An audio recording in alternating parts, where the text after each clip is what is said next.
It's fine. Right. Good evening and welcome to Axiom Flux. Axiom Flux, Series 3, Episode 16. And tonight we're going to be talking about resource-based society. And this evening with me, Stan, we have Predator Jeff. At the moment, hopefully we're going to be joined by one or two other people. And we'll see what happens. Anyway, good evening, Jeff. Good evening, Stav. How's it going, mate? Yeah, not bad. You? Yeah, pretty good, bro. Pretty good. Okay, well, you're the expert on this. I know, I get the gist of it. And far from an expert, but I can give my input on it the best I can. Well, yeah, experts. Is that a professional word for society that society calls that? I don't know. I really don't like the term expert because, you know, to me it entails something entirely different. But word expert to me sort of entails somebody with an indoctrinated sort of education that's studied it in depth, but repeats the sort of the mantra of others, if you like. So not necessarily. I look at myself as more of an out of the box thinker, Stav. Yeah, I guess it's like you could. Well, you got to be careful with these words because they can have more than two meanings. It's a bit like opinion, isn't it, and thoughts. Oh, they have different connotations to different people, can't they? And you know. Yeah. I don't like opinion. It's one of those words I'd rather tear out of my dictionary and either put it in the bin or put it to one side or just. I mean, the word I just don't like the idea that that they use it as a professional's advice of the legal system and a legal opinion, and I tend to not. I just like to say it's much more simple for me and comfortable for me to say thoughts. It's an old saying, Stav. An opinion is something that everybody's got one or more of, and they're like assholes. Everybody's got one, and they're usually full of shit. You can use that term for a lot of things, can't you? Yeah. Well, anyway, I'll give you the floor to kick us off, if you wouldn't mind, Jeff. And then, if you want me to comment on anything until anybody else comes in, that would be nice. Hear other people's thoughts about the articles, resource-based society. Community, whatever. Anyway, over to you, Jeff. Okie dokie, thanks, Stav. Well, I haven't prepared for this conversation, so everything's ad lib, I'm afraid, folks. I've got a couple of articles I found, which I can put up and read off. Resource-based society. What exactly is a resource-based society? Well, from my personal opinion, here we go with the opinions. My personal knowledge on the matter, let's put it like that, is that a resource-based society is to run a society, or not necessarily even at the societal level, but possibly a local community level, or a national level, or a global level. I don't know. I mean, you could start off with a resource-based society at a small level and build from there. There are currently organizations like the Venus Project. I don't know if anybody's heard of the Venus Project. Started by a bloke called Jack Fresco, I think his name is. And then you've got the Ubuntu movement, which is originally I think it coined its name from the open source operating system, Ubuntu, which is an African word. I'm not quite sure what it means. But it's basically whereby you have a society which doesn't run in the way that we currently do. So you haven't got money as such, and you don't buy things. Everything is more or less, effectively free. So if you wanted to get, your week's shopping, you would go to a distribution point, pick up your goods, and that's it. You wouldn't pay for it. Of course, nothing is free in the real world as such, because somebody has to produce those goods and services. So, we still require, in a resource-based society, we still require people to go out and do the jobs that they need to do to produce the tangible goods and products that we all need every day, you know, from our food to our water supply and so on and so forth. So, you know, oh, by the way, I wanted to touch on the term resource-based society. Now, most people call it a resource-based economy. Now, I don't actually agree with that sort of terminology, because to me, it's a bit of an oxymoron, because you've got, we live in an economy-based society currently. Now, economics to me entails the use of money. So when you've got a resource-based economy, it doesn't sort of make much sense to me. A resource-based society makes more sense from where I'm standing. But of course, you know, people have got different opinions on that and what have you. But yeah, I think what it is a new way of doing things. It's a new way of looking at things. It's an entirely different way of organising communities or societies or whatever you want to call it, at whatever level. And it's about providing the abundance of the things that we need in a way that's less, what's the best way to put it? I mean, the system that we've got currently, the economic system, is a competitive system.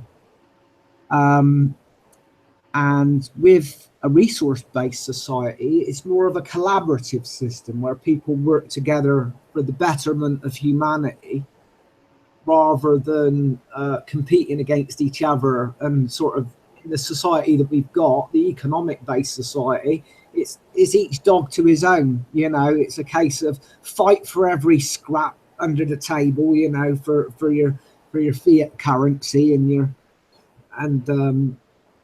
you know, so I think in a way, a resource-based society is an entirely different way of doing things.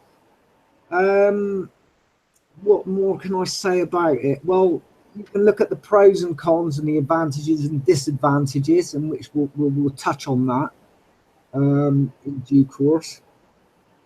How do we go about creating a resource-based society?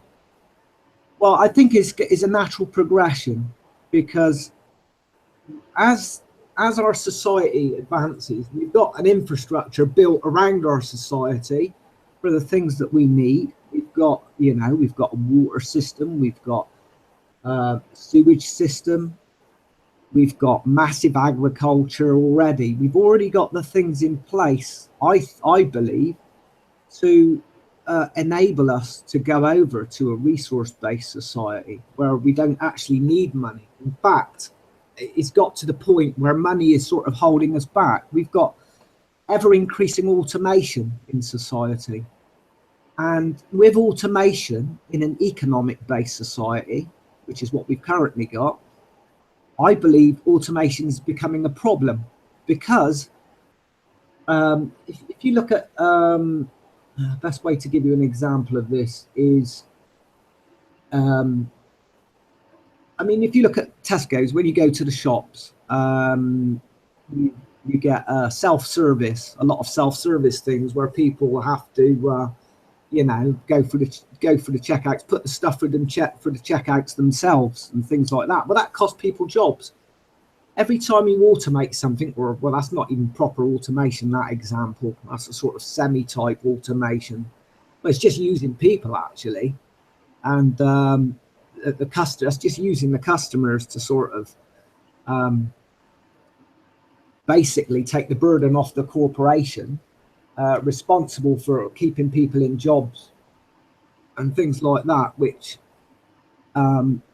has a cost to society, in as much as once the corporation makes bigger profits, and the cost is the jobs. So you know, what happens there is, because these people are then unemployed, where does the money come from to pay for their benefits, to actually provide them with a living? Because they still have to live. You know, people that have lost their jobs through automation still have to live. They still have to put food on the table. They still have to pay their rent and all the rest of it. Well, where does the money come from? Now, I've heard somebody said something the other day, and this person I don't particularly like. Bill Gates said about it. Now, I don't particularly like Bill Gates and what he stands for, but he did actually make a lot of sense, Stav, because what he said was, he said that there should be a type of automation tax or something, a tax on companies that, that have robots and things that replace workers. Well, that would make sense, because then the government would have a method of getting the money to be able to pay for the people that aren't working, that have lost their jobs, as a result of automation. What were you going to say, Stan? Well, I was just going to say, not the infamous or famous self-confessed philanthropist, is that?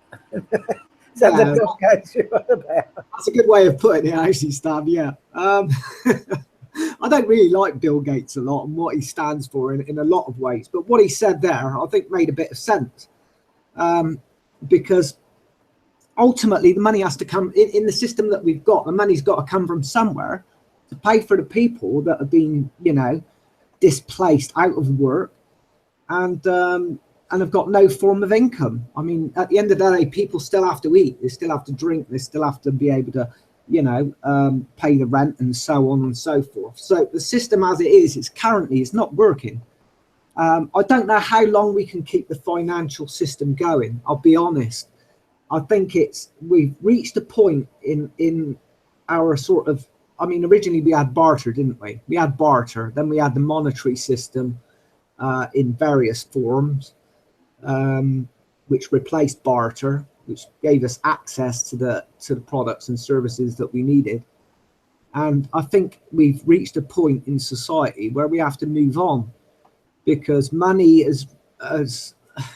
what is money? Money is a medium of exchange. Yeah, it's supposed to have, ideally, in the perfect world, it would have a one-to-one relation with the resources and services that we use. And I think that's become more and more disconnected as time has gone on, to the point where the people that produce the tangible goods and services that we need are not getting the equivalent benefits from the financial system that they should be getting. And by the same token, the people that are not producing the products and the tangible goods, that are doing stuff that is less important in society, let's put it like that, are reaping the massive benefits. So there's this disconnect. It's not just the disparity between the rich and the poor, and it's the relative relation between money and resources. There's it's not one-to-one, let's put it like that. So I think we've reached a point where we've got to move on to a different way of doing things, completely different. Typically in British society, we've always moved very slowly. We've, we don't go ahead in leaps and bounds and change things. We're not a radical society. Britain is a very slow changing society. But there reaches a point where you have to look at weigh the benefits of one system against the other. And I think you get to the point where you have to say, well, enough is enough. It's not working, the current system.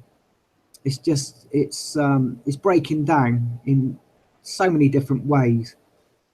I just think, we have to examine the possibility of any other thing that could work. It's about what worked to me. Some people, you hear a lot of all this stuff about left and right, the left versus the right, and this is the sort of common theme that you hear people arguing left wing, right wing. At the end of the day, it shouldn't be about that. It should be about what works and what doesn't work for society. I think this is more important. So anyway, straight off the topic a little bit there, but basically the resource-based society, I think, is a method of changing things in a radical way. Now the question is, I mean, you could put forward questions to what would be the incentive for people to go out and work. I think this is a common thing. Whenever you mention resource-based society to people, that's the first thing that pops in their head. What would be my incentive to go out and work and do the jobs if everything was free? Well, I think the incentive is the betterment of humanity. That's the biggest incentive. We've already got people that work in the voluntary sector that, you know, quite happily do their job. I'm not saying that everybody would be that committed to it initially. I think a lot of it would be to do with education. You'd have to educate the people to realise that this would only work if everybody's sort of pulling their weight and doing what they need to do to make things work. But we need to educate people into a whole new way of doing things, and gradually things are going this way, believe it or not. We've got communities of people that do things for free already. You know, like for example, the Free Cycle project, where people give away stuff that they've got for free. Nothing's sold, everything's free. Stuff that, you know, quite often mostly secondhand goods or surplus, or stuff that's surplus to requirement. But excuse me. So I think we are heading in that direction, despite, I mean, as well as the things like the Ubuntu project and the Venus project. I don't know how far they've gone with the Venus project. Last thing I've seen about with the Ubuntu project is that they've been focusing on getting free energy, sort of over Unity devices or whatever, which would make a massive difference to communities if they could get that going. Well, they've got somebody, I seen they had a thing called a cutie pie, which is a strange word, but they've named it a cutie pie, which is a device that you put in so many volts of energy, so many watts of energy, and you get like 3 or 4 times the energy out that you actually put in, which would be massively important for people all over the world. If they can get this up and running, and they reckon they can they can knock these things out for you know, a dime a dozen. Once they get one of these 3D printers, which I think would be a great, immense difference for humanity if they can get this up and running, if it actually works.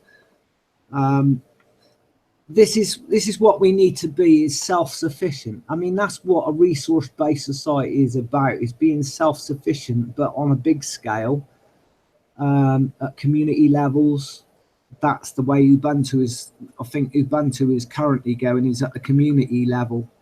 So it's at small levels at the moment. You know, ideally what they want to do is have communities of about 5,000 people, little, you know, rural communities, not big cities, but little rural communities and things. I think it is possible for them to actually achieve that. They can get these communities going. They reckon that it will actually swallow up the capitalist system that we've got, the economic sort of system, as it takes off, and more and more of these communities start doing this. They reckon that it could actually work. You know, it could take off in a big way. Yet to see whether that is actually going to happen or not. But anyway, what do you think about what I've said so far, Stav? Is there any questions about resource-based society that you want to sort of chip in with and see if I can answer? If there's anything I can answer there, mate. Well, just sort of going over a couple of things you said earlier, just about money as a medium of exchange. Well, it's a medium of indebting oneself today, because it's not a medium of exchange anymore. The fiat monetary system is all about a debt society, a debt economy, where that if everybody, as ridiculous as it sounds, paid off their so-called debts that they supposedly, allegedly owe, then the whole complete society would collapse. You see, because it's a debt economy. It's a debt There's society. more debt in society than there is actually cash to pay it off. That's we've long exhausted the capital decades ago. We've been bankrupt financially for many decades. Well, actually, you could trace it back several hundred years, but we won't go there. But it's a medium of self-enslavement. It's a parasitical society where even the people at the bottom that might get a little crumb off the table, to put it politely, are actually operating as parasites themselves. Actually, if you look at it, even the most poorest of the poor will act in a parasitical way themselves to survive in a parasitical system. So, with it, if people pointing the finger at the big elite or the people at the top of the capstone of the pyramid, yeah, that's fine. But really, it's themselves who have to change it, not the guys at the top, because they're not going to change anything, as we know. So I'm really interested in the on the resource-based society or community. So it's basically, I do know a little bit about Michael Tellinger's Ubuntu movement and community that he's got going in South Africa and other parts of the world. I've actually brought his web page up, and I can do a little screen share with that and read you a little bit off of it when you're ready, Jeff, if you want. And it basically started. Well, we can do that, but I don't want to take over yet. We can come back to the Ubuntu and how his Ubuntu community is not writing off money, because he thinks that by putting his community out there, and even if they actually sell their produce they produce themselves, which they feed their whole community and survive on themselves self-sufficiently. But if they want electricity, then they're quite happy to sell their products off to pay the electric company for the electricity until they get this over unity cutie pie thing going, or whatever. But in a way, that actually does feed the system to destroy itself, if you like, because you're taking it from a natural resource that you're producing yourself, or natural resources or products that from yourself. So he's talking about growing this movement at the same time. If there is anything from the parasitic society, like energy companies, if they need electricity, they're not averse to selling some of their products to pay the electricity bill, to get the electricity, because it works both ways. Yeah, sort of transitionary phase, if you like. Yeah, and I think that's what, because I think to just to go completely offline is too much to ask for people in general, unless you really are committed yourself. Absolutely, stuff. I think there's a lot of sense in what you said there, because, for example, if we had to do it at a national level in England, if we just suddenly scrapped money out of the blue, out of a clear blue sky, I don't think it would work. And the reason for that is because, I mean, for example, in England, we only produce about approximately 50% of our food. So we're importing, sort of, I think just over 50% of our food from countries from all over the world, from Europe as well, and what have you, mostly from Europe, I think, but, or the EU, which is a part of Europe, if we're dealing only with the EU. So, yeah, we wouldn't be in a position. This is what I think. I think we would have to transition over with money for the purpose of being able to trade outside of whatever the size of the community is that we're using for our resource-based society. We would have to be able to get in resources that we need with whatever surplus we've produced. Yeah. Yep. So it would be a case of, and of course we'd have to do it in their currency. So, yeah, I think there's a need for, initially, there would be a need for money until you reach the stage where you're 100% self-sufficient for whatever needs, Well, that's right. And I think he actually feels that, and I can see the sense in what he's saying about, don't be, if you're going to start a small community or a small village or a town, or even just you only need two people to start these. Well, one person can start it, but you know, it does help the more that you have. That, you know, by saying to the system, look, you know, there's certain things that we require from you, and once people get the idea that, you know, you can produce your own products and your needs, wants are a different thing, but your needs, that all you need from the world of abundance, because it's all over the world. There's no need for this corporate selling and enslavement, because there's plenty of resources around the world to feed several more billion than 7 billion that's on the earth. We all know why it's like it is, the system. Right. But you know, it's a good way to say, look, you know, to other people, you don't have to literally go and live like a hermit state, or live like a monk in a cave, or hermit in a cave, or join a monastery, whatever. But I mean, that's not really getting off the line and join the monastery. But you don't have to become a hermit society, but you can do something, and you can also create the environment where this whole slave debt system will start destroying itself, because, you know, you're feeding the ideas into it from self-sufficiency and a resource-based community, society, call it what you like, and eventually everybody will see the sense in it. And it's an education, and it's also a change which people are not aware of that they can actually do. Unfortunately, a lot of youth and people today think that the world revolves around a small little device that runs their life, called an iPhone or a hand digital unit, whatever. And it's rather pathetic, really, I think. But there we are. Sort of gone. We've gone off. We've sort of we've lost our way as a society, I think, Stan. Yes. You know, we've lost our way in as much as what's important, what's not important. And like you said, I mean, people, they've got all these mobile phones. I've known people that have done this. They've gone out and they've bought, I mean, I know women that have, you know, had hundreds of pairs of shoes and they only wear one. And you think, well, that's a waste of resources, it's a waste of money. They run themselves into debt because thousands of pounds in debt, because, you know, the way the system works is it just encourages people to go out and buy stuff that they don't actually need, which to me is a form of madness in a way of speaking.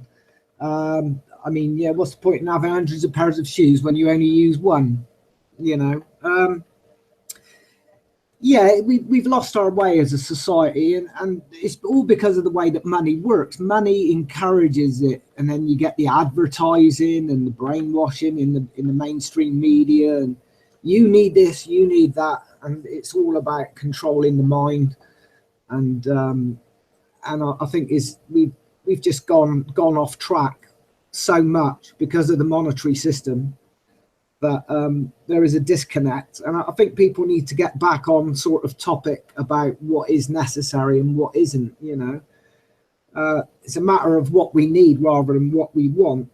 That's not to say that in a resource-based society that we can't have an abundance of other things as well, things that make our life, you know, useful and, you know, pleasurable. Because we can provide, we should be able to provide all the things that we need, plus some of the things we want as well, which makes life pleasurable.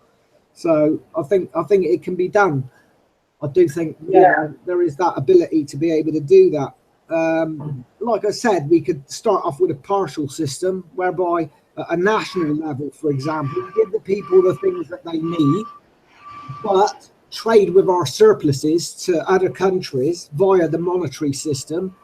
Maybe do it that way. I think that would be a way to do it, to get the things, trade our surpluses, you know, economically, but at a national level, just give people the things that they need and that they want, you know, to live a reasonable standard of living, if you like. But I think what we need to do also is to free up all these hidden technologies that have been suppressed. And I think that would make the big difference, because there's definitely stuff out there that has been withheld from us via the patent system. We've got a patent system, as you know. If you want, say you invent something and you patent, companies come along that will consider that a threat to their profit, and they'll buy up the patent and they'll shelve it. They'll put it on the back shelves.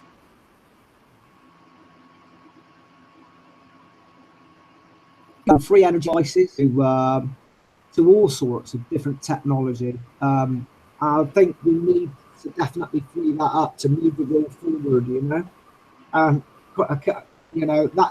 That's a problem, because these big corporations are not going to lie back and let that happen, because it's going to affect their profits in the current system.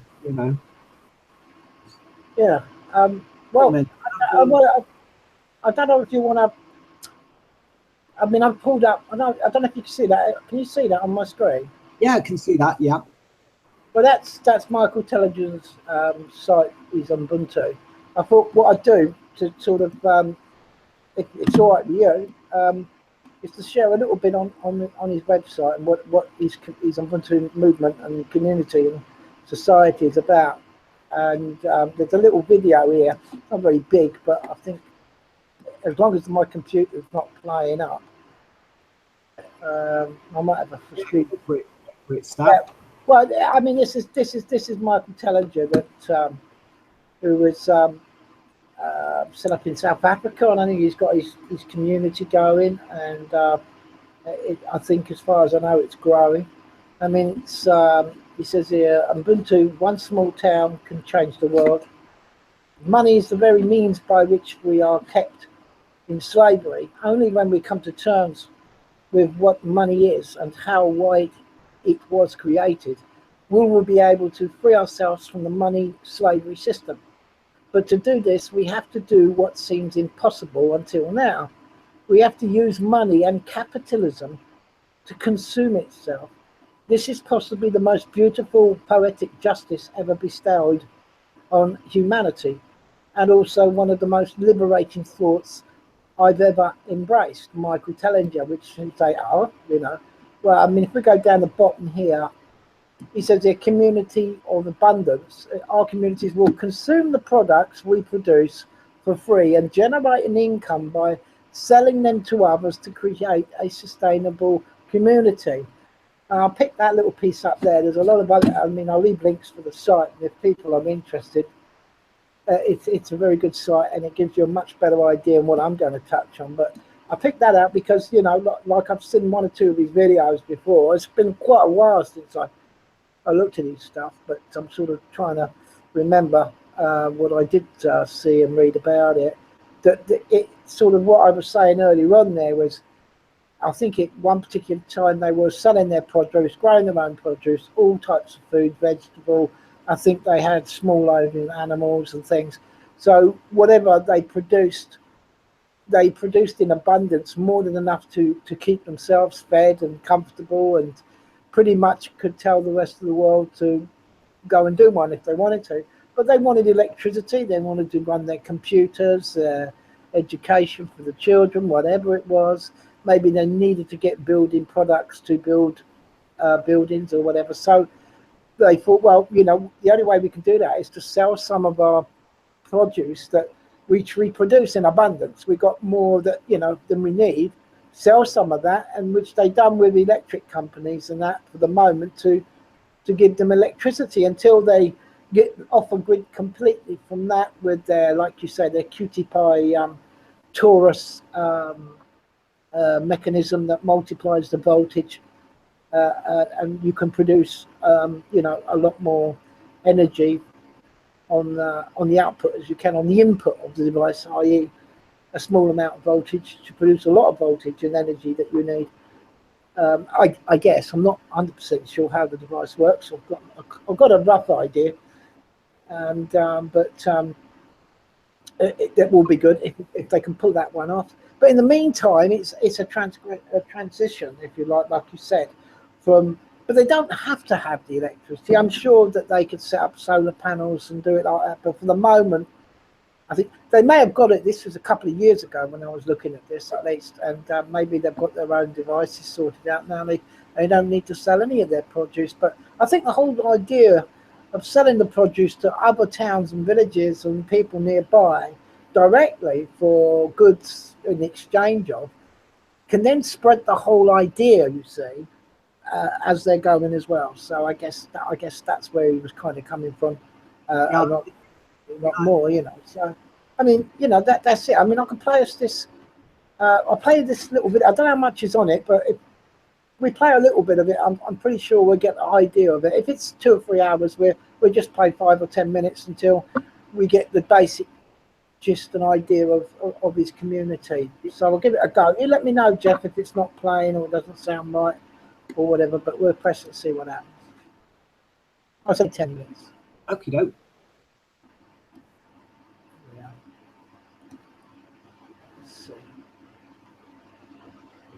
Hello, my name is Michael Tillinger, and I'm the founder of the newly formed Ubuntu Liberation Movement and political party in South Africa. This movement arose in 2005 out of my original philosophy on a whole new social structure that I called at the time contributionism, only to realize that virtually all ancient cultures have had similar systems that have been suppressed and lost to us all through capitalism, industrialization, modernization, and ultimately the greed of a handful of humans who want to rule the world. I would like to share with you the joy and simplicity and the beauty of Ubuntu, where people do not live divided in fear of each other, but rather live united and thrive in abundance on all levels of our society. All my life, I've been appalled by the human suffering and misery that prevails on our beautiful planet. Suffering that seems to continue as if there were no solutions to the plight of humanity. And yet, in all our hearts, we all know that there are solutions, and that they are really simple. But somehow, our so-called leaders are not providing the solutions, but instead creating more confusion and misery. I remember as a young child being deeply affected by the suffering around me, wondering why there are poor people and rich people, why some people are homeless and hungry while others live it up in luxury. Well, that feeling has never left me personally, and I know that there are millions around the world who feel the same.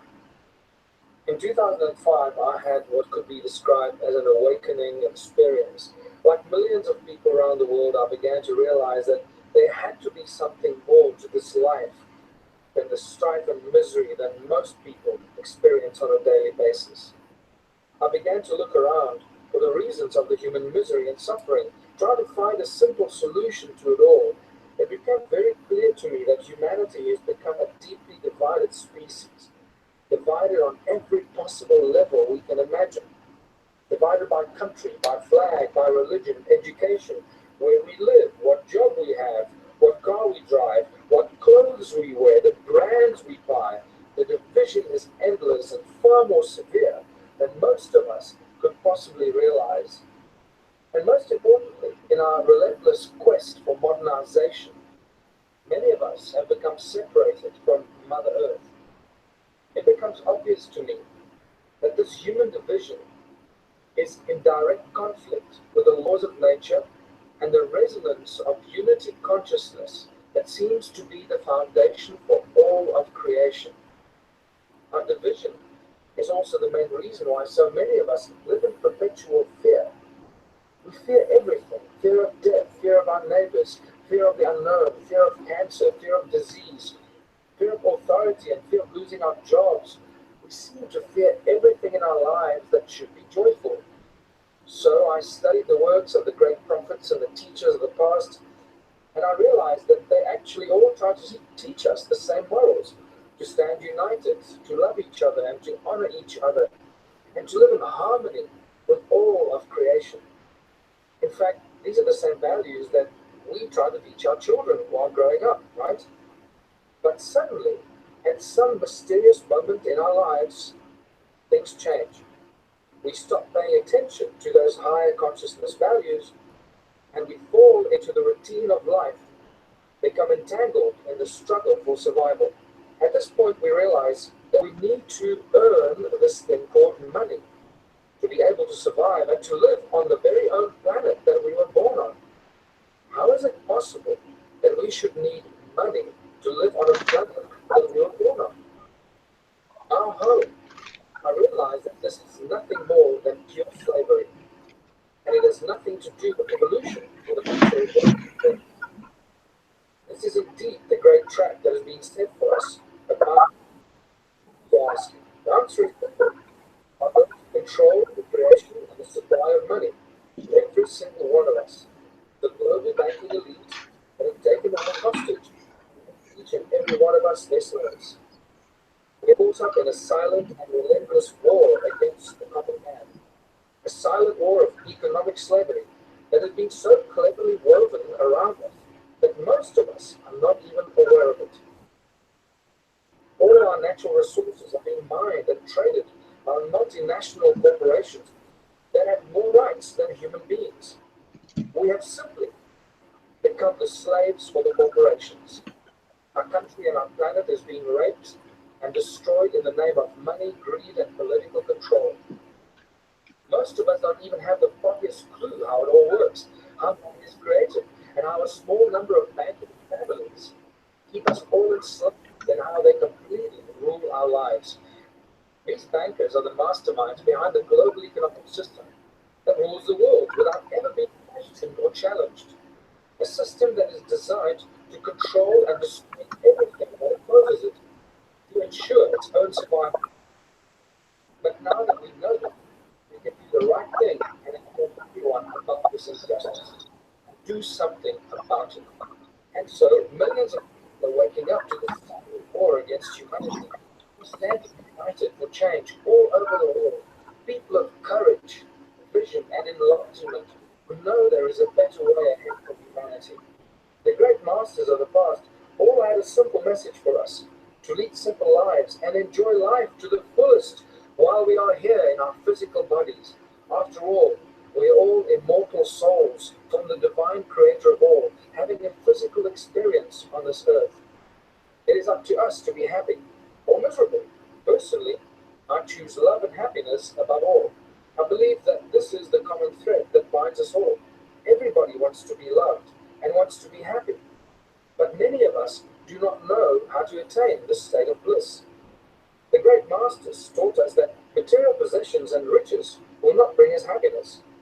And history has shown us that during great times of change, empires of the past have crumbled because of the greed of its leaders. The time for great change is upon us once again. It is up to us, the majority of the people of the world, to embrace these changes, not through violence and opposition, but through love and unity for all of humanity. Let us actively begin to spread the message of unity consciousness to all of humanity that will allow us to heal our division and change the misery of our human beings to abundance within a global community filled with love for each other and not fear of each other. Africa is recognized as a cradle of humankind, and it is in this birthplace of humanity that we find the solutions for our strife and the answers for a bright future, a bright light of hope and possibility for each and every one of us. In 2005, I called it contributionism, a new social structure where communities live in unity, providing for each other, looking after each other, where everyone contributes their God-given talents towards the greater benefit of all the people in their community. It's very, very simple. A global community where money is completely out of place and unnecessary because of the principles of unity consciousness that triumph and people that actually care and look out for each other. Most of our ancient cultures had a saying that if it's not good for everyone, it's no good at all. In Africa, they called it Ubuntu. This philosophy was shared by hundreds, if not thousands, of ancient cultures all over the world. It is on these fundamental beliefs of absolute equality, working together for a common purpose of abundance for all, in united communities that thrive on all levels of society, that the Ubuntu Party and the Ubuntu Liberation Movement was established. I called it the Ubuntu Contribution System, a natural order of things in total harmony with nature our planet, and all of creation. This does not mean going back to the Dark Ages or living in caves devoid of technology, as some may think. In fact, it means completely the opposite. Abundance in all spheres of life, beyond our wildest imagination. We simply cannot continue on the path we are on any longer. If we are to survive as a species, we have to discard all that is in conflict with our own survival. I would like to welcome you and share with you the joy of Ubuntu, a new social structure for a new world of unity consciousness and abundance on all levels of our lives. So I urge you to read and listen and view all the material available to you, to inform yourself as much as you can and join the Ubuntu movement. Remember that the answers to all our problems are really simple, but those who try to control us will constantly tell us that it is very complicated and that only money can solve our problems. We all know that this is a lie, because money does nothing. People do. People grow the food, they plant the seeds, they build the bridges and solve the mathematical equations, and people create the most beautiful works of art in great spirit and joy when they're allowed to do so.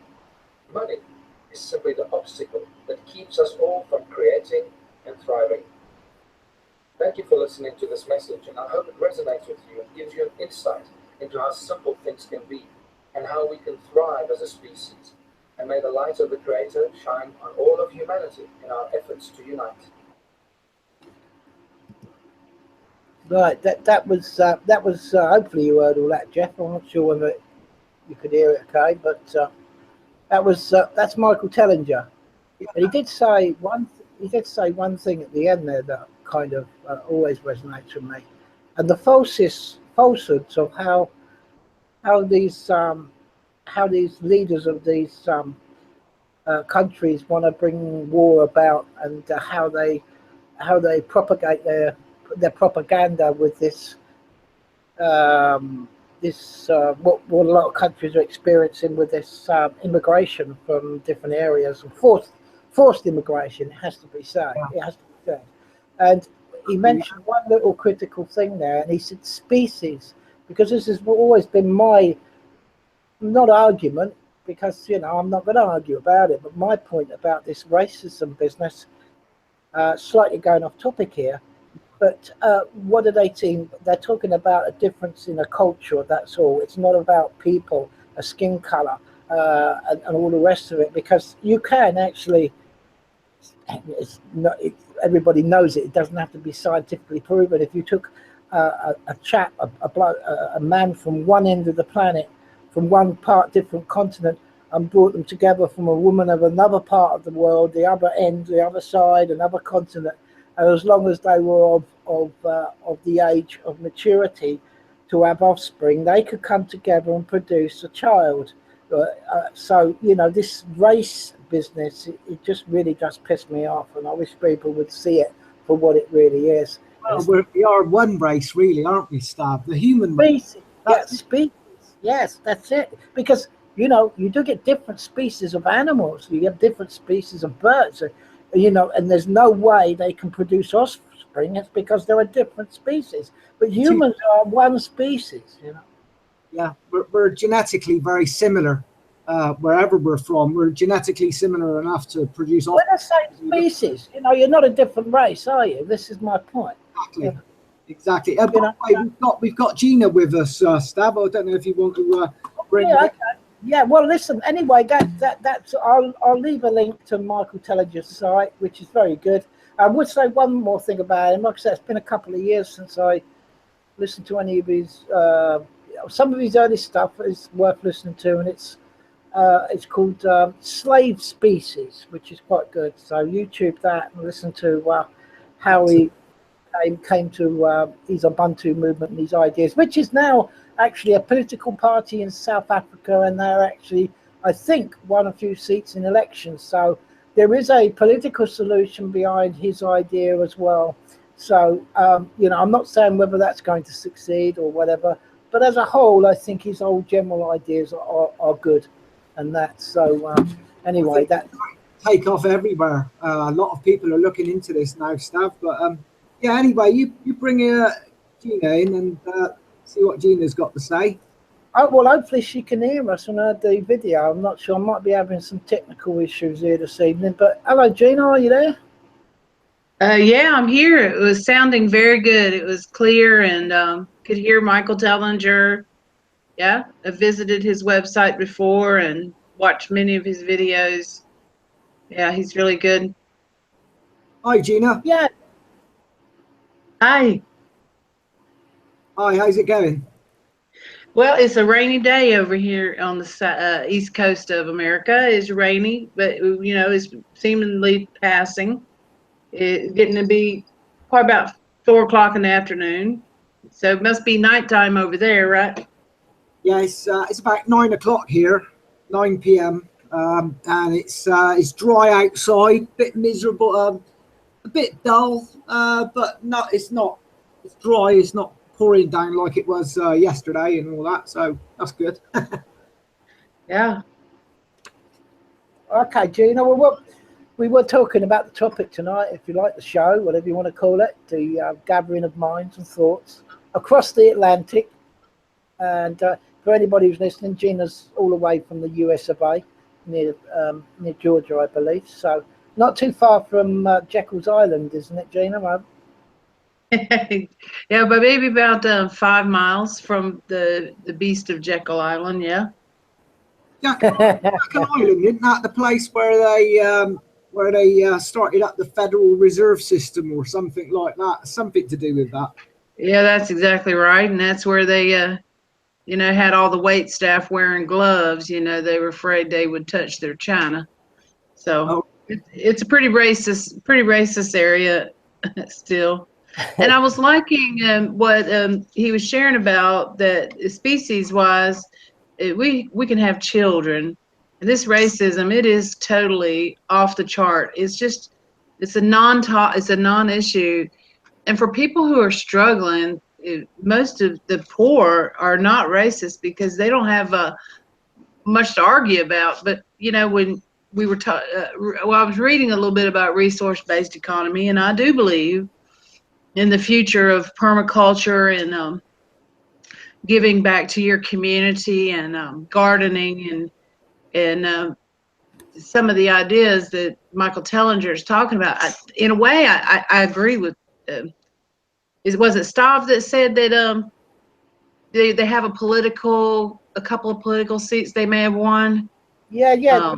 I think what it came down to is I think he went through the whole process like we all do, and I think one of the real kick in the stomachs was I think he knew that it was going to. I think the South African government through the local court system foreclosed on his property, bounced up a load of mortgage debt, and he went to fight it in the court. And he proved his case that they never had no factual evidence that money exists, etc., etc., etc.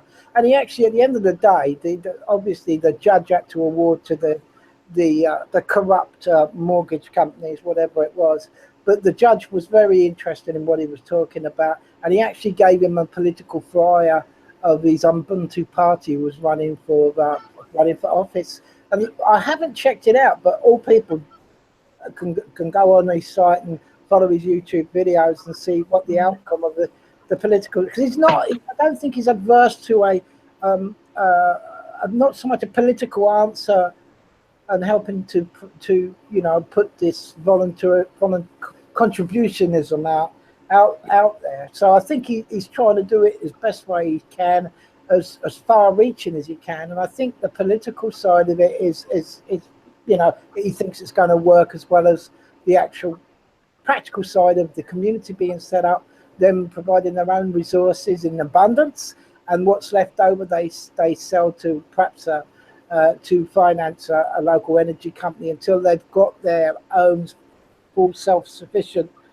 electric supply, whether that's through solar panels or this device that Jeff's on about, the QD Pi device and whatever. So I think he's trying to cover all the bases, Gina, and I think it's it's a good idea. What I think just generally it's great. And he's a very clever man, very knowledgeable man, and I tip my hat to him. I think the political side of it, his political party, and that is just to be able to get a public platform, if you like, to put his ideas out there to the masses, because he's getting the ideas out. That's the thing. But at an actual constructive level, then it's a case of being able to just get down to brass tacks and get communities working together and things. But so from the political side of you, is to be able to get the public platform. That's the way I see it anyway, Stab. Yeah, I think it's an awareness thing, and that's that.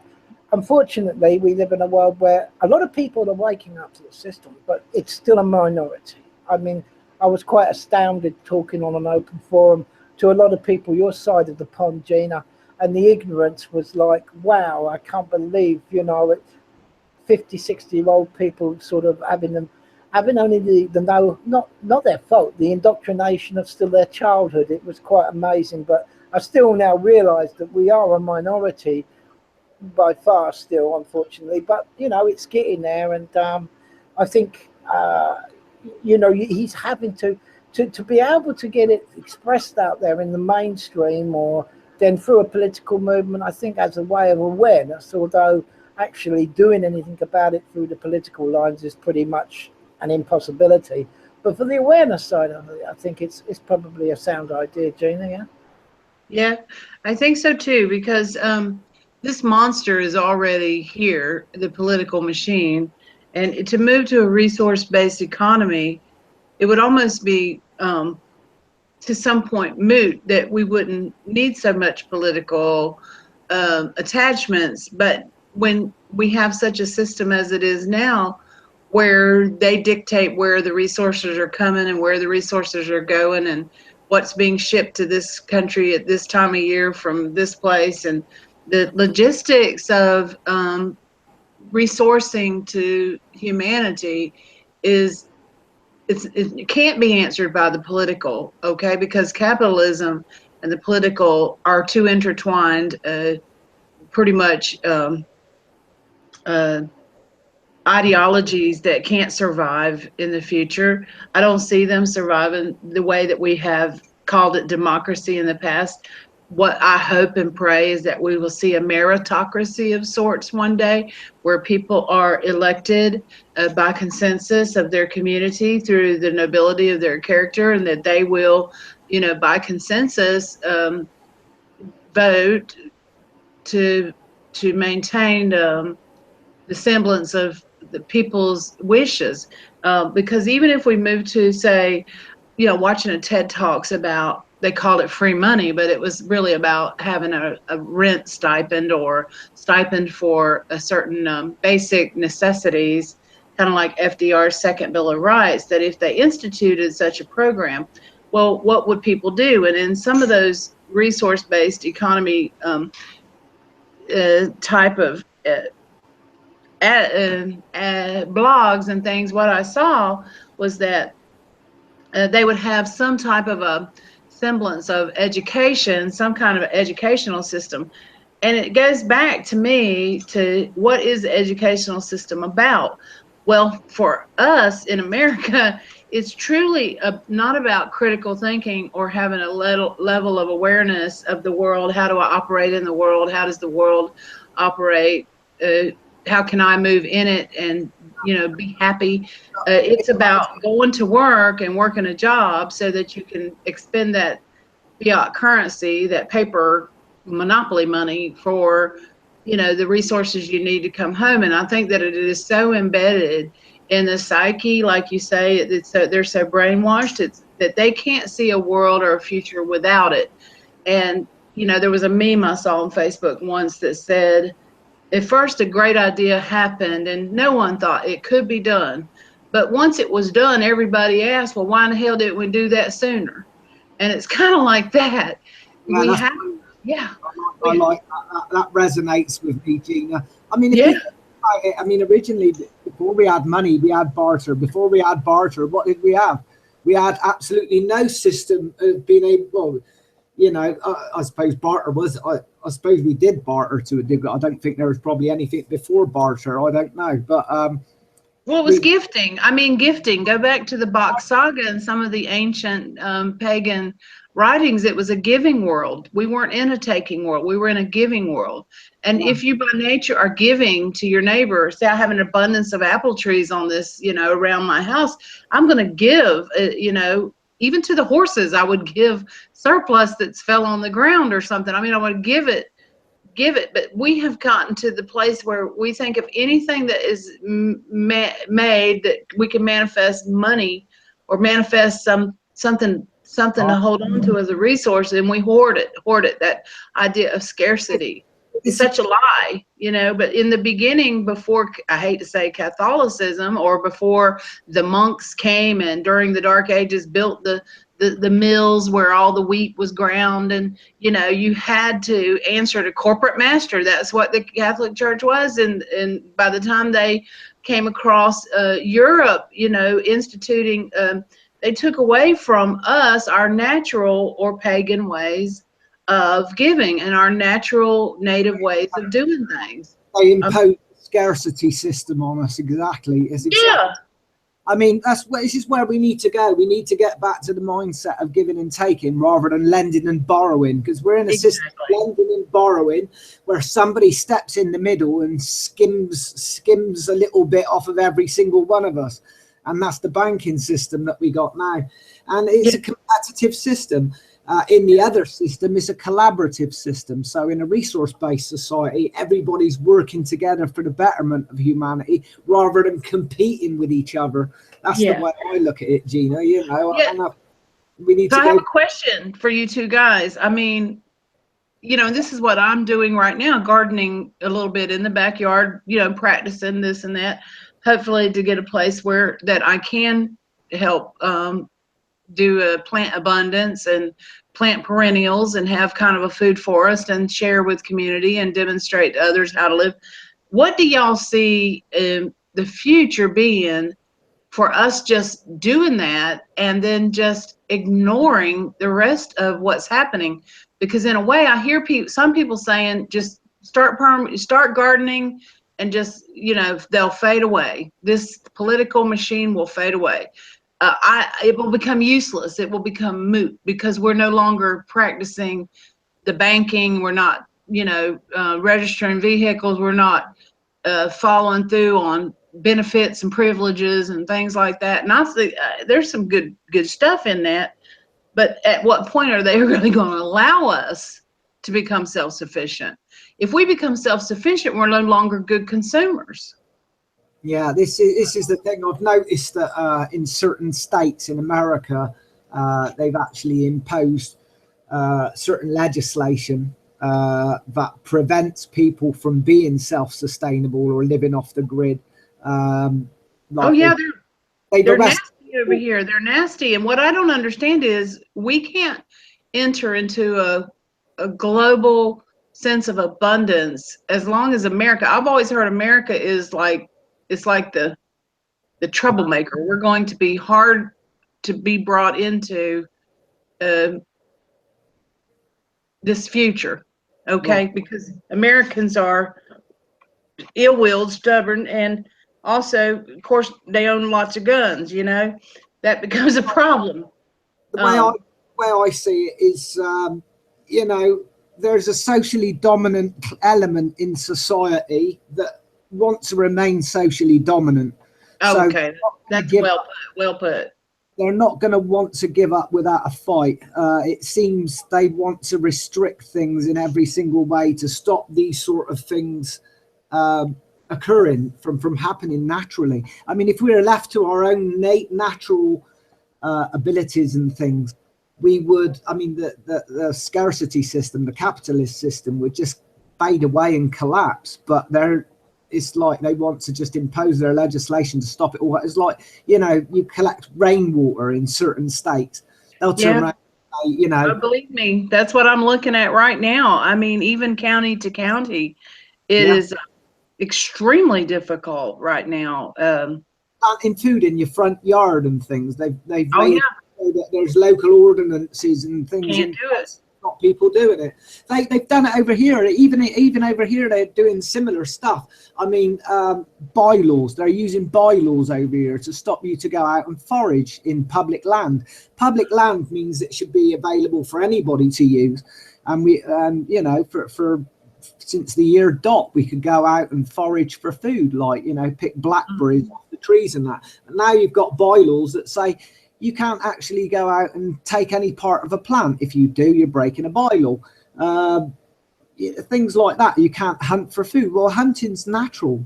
You know, if you need food or whatever, whether it's, you know, a lot of people are against that. You get a lot of vegans and what have you nowadays. But I mean, for a lot of us, we still require that for sustenance, and they've done the same thing with that. You can't hunt for food, you can't forage for food, you can't do what's natural. It's like they're keeping us in a completely artificial construct, if you like. Yeah. And they're setting us up to fail. I mean, this is the thing. They're setting us to fail. And I think that any of us that, you know, and this is what I couldn't understand a couple of years ago when I was first heard of permaculture, first looked up Bill Mollison, started kind of Googling, you know, to find out, are there permaculture certification courses here in America where I can take these classes and then begin to certify other people, you know, and yeah, there are very pricey kind of places here, a few of them in America, but state to state, if they're here, they're undercover. They're not really promoting this lifestyle of abundance where, you know, you get it. So here's the thing for me is how difficult will it be for our, say, 2 or 3 generations down to promote this lifestyle? I think Michael Tellinger is very smart to have a political seat at the table, because especially on the local community level. I think it's going to get more and more difficult over time, Gina, to be honest, because they're putting all these restrictions in place more and more. And the basic thing that you need to be able to do any of it, which I go back to something that I've said I think on other shows with Stav and what have you, is that you need the land. The problem with land ownership is that you don't actually get to, you know, access to the land, unfettered, you know, access to the land. And you need the land to be able to build homes on. You need the land to be able to grow food on. If you can't do that, well, you know, you can't do the basics, can you? So well, here's something the church did. The Catholic Church was allowed a term called corporate soul, SOLE. And the way they used corporate soul, SOLE, and, you know, you guys know British law better than me, but it was instituted over in Europe before they allowed it here in America. But when they would come in and they would have a parish, and they would have a monastery, and there were lands or houses that say went to the parish priest, and what they would do is put it into the next priest's name, and it would be not taxed because it was a nonprofit. So it was held in corporate soul, SOLE. You have to kind of Google it. But what it meant is a sole proprietorship. And he was more the caretaker or the guardian over top of the monastery, over all of these vineyards, all of these farmlands, over all of this shit, was the caretaker, the person who was alive at that time who was taking care of it. And it was in perpetual, handed down in perpetuity to the next priest or the next caretaker. So a lot of people are kind of taking that, and I've seen it in America here, where, yeah, there's churches that use corporate soul for purposes of the same reason, for, you know, getting out of paying taxes and to hold property in the church's name so that they don't have to pay property taxes. But there's also people that are using it to, you know, file their own businesses under that corporate soul. But then you get back into, again, playing the master, trying to play the game with the master, and the master owns the board and all of the pieces. So it's not like you can ever beat him at his game. You know what I mean? Absolutely. And if you think about it, what you were saying is quite right about corporate soul and about religions being tax exempt. So if you've got a registered religion, you are exempt from paying taxes. So it puts the kibosh on the old theory that we're supposed to be equal under the law, doesn't it? Because yeah, but you could put your land in trust. What I'm saying is, this is what I'm trying to figure. Using trust law, could we not put our land in perpetuity to our future descendants, that they would be able to keep this food forest and they would continue to grow this land in a way that's nonprofit, so that it's not taxable? I mean, I'm really looking at it because a lot of people, there are some people in America that are looking at that and thinking, this may be a way to beat them at their own game. But like I say, it's their game. I think that's how some people do tax avoidance, Gina. They use trust law to do tax avoidance, which some people will say, well, that's not good, because in the monetary system, in this economical system, it's important that big corporations pay the taxes to cover the sort of things like, I talked earlier about we should have possibly an automation tax. So people that are displaced and out of work with no jobs, or can get the things that they need to live on.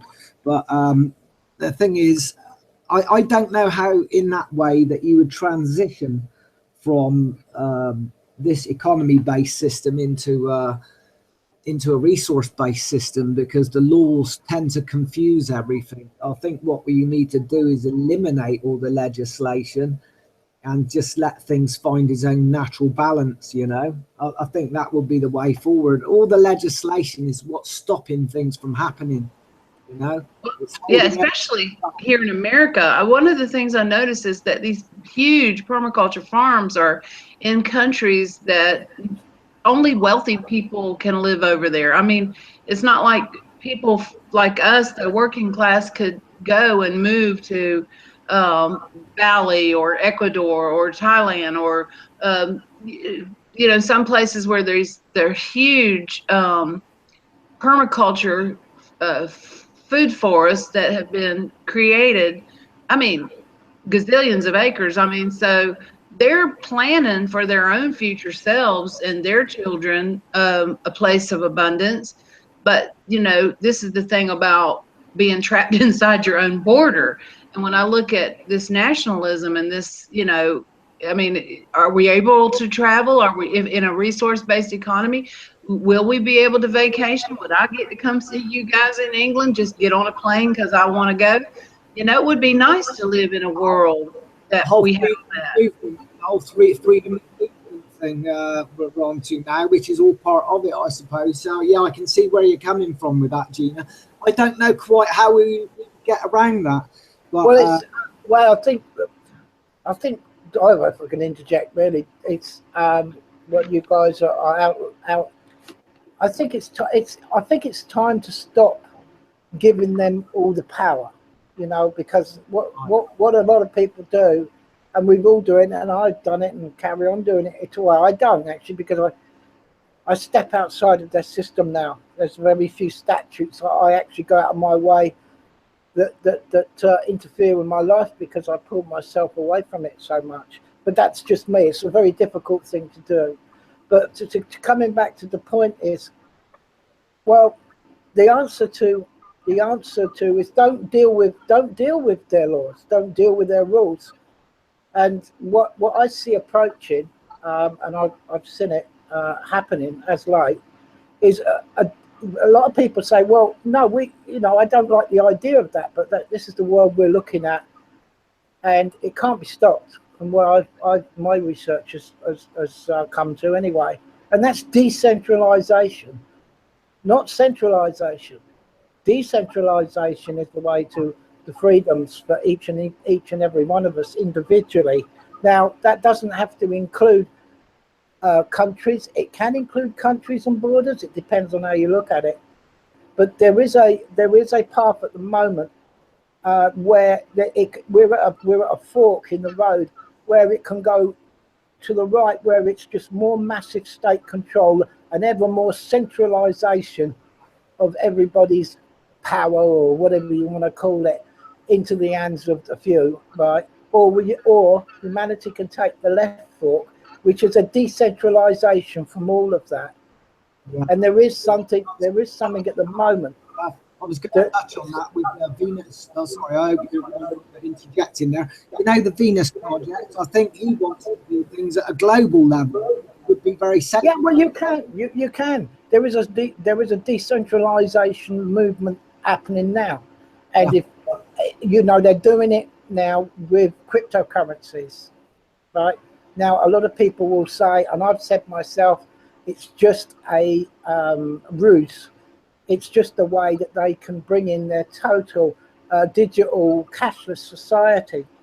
Yeah. Well, Bitcoin and the cryptocurrencies, the ones that are not, and there are a few already on the market, on the cryptocurrency market, that are just centralized digital currency for the central banks.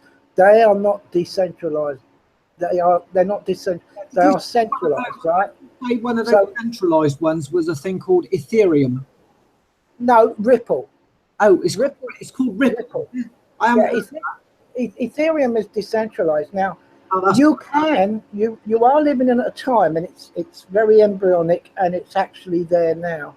You can store your wealth in a decentralized blockchain called Bitcoin or any other cryptocurrency. They can't touch it. There is no CEO. There is no company. They can't take it over. They can't buy it. They know this. And this is the war that's occurring at the moment that a lot of people are missing. It's not about countries against countries and dropping bombs on innocent people in the Far East, Middle East, wherever. We're at a point where, you know, this clever guy, whoever he was, you know, fictitious guy called Nakamoto, whatever his name was, who put the software and the algorithms together to create this Bitcoin system. You can actually get your wealth and exchange it into that, and you can put it in a wallet, whatever it is. You can put it into a Bitcoin or a cryptocurrency, and it will stay there.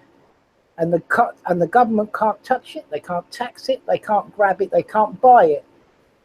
Well, so you're decentralizing. Sort of go between, isn't it? In between the economic system that we've got, which is parasitical, and the resource-based society. So the decentralized blockchain is the sort of middle ground, if you like. Yes, and I think you'll find that you know, it's a chance if people want to look on it suspiciously, and I think everybody should look at everything with a lot of skepticism and more skepticism. You know, a large dollop on a truckload, because that's how a critical mind thinks, isn't it? So I think, you know. Absolutely.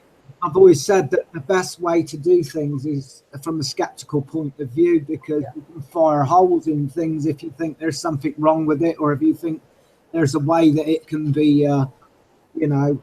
Well, there's a race on at the moment, right? There's been a false flag the other week with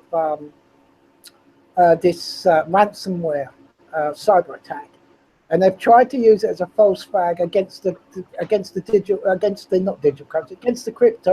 cryptocurrency.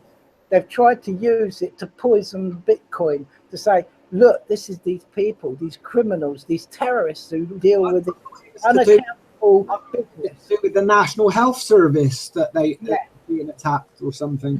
Yeah. Well, there's many folds. There's more than one flag in a false flag. There's several, right? And that's just one of them. And we could go on to others of why they, you know, this ransom spyware, whatever it is, virus was released or whatever. And from what everybody knows, it's a CIA thing, and it was leaked by WikiLeaks and the Vault 7 download, etc., etc.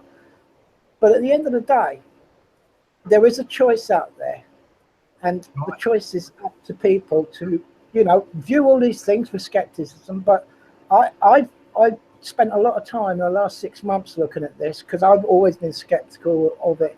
And when you can see that there is no possible way for the the powers corporate master of the Federal Reserve or the Bank of England, they can only move into that market with their own centralized digital currency. They can't. They can only bring their own blockchain in that's owned by them.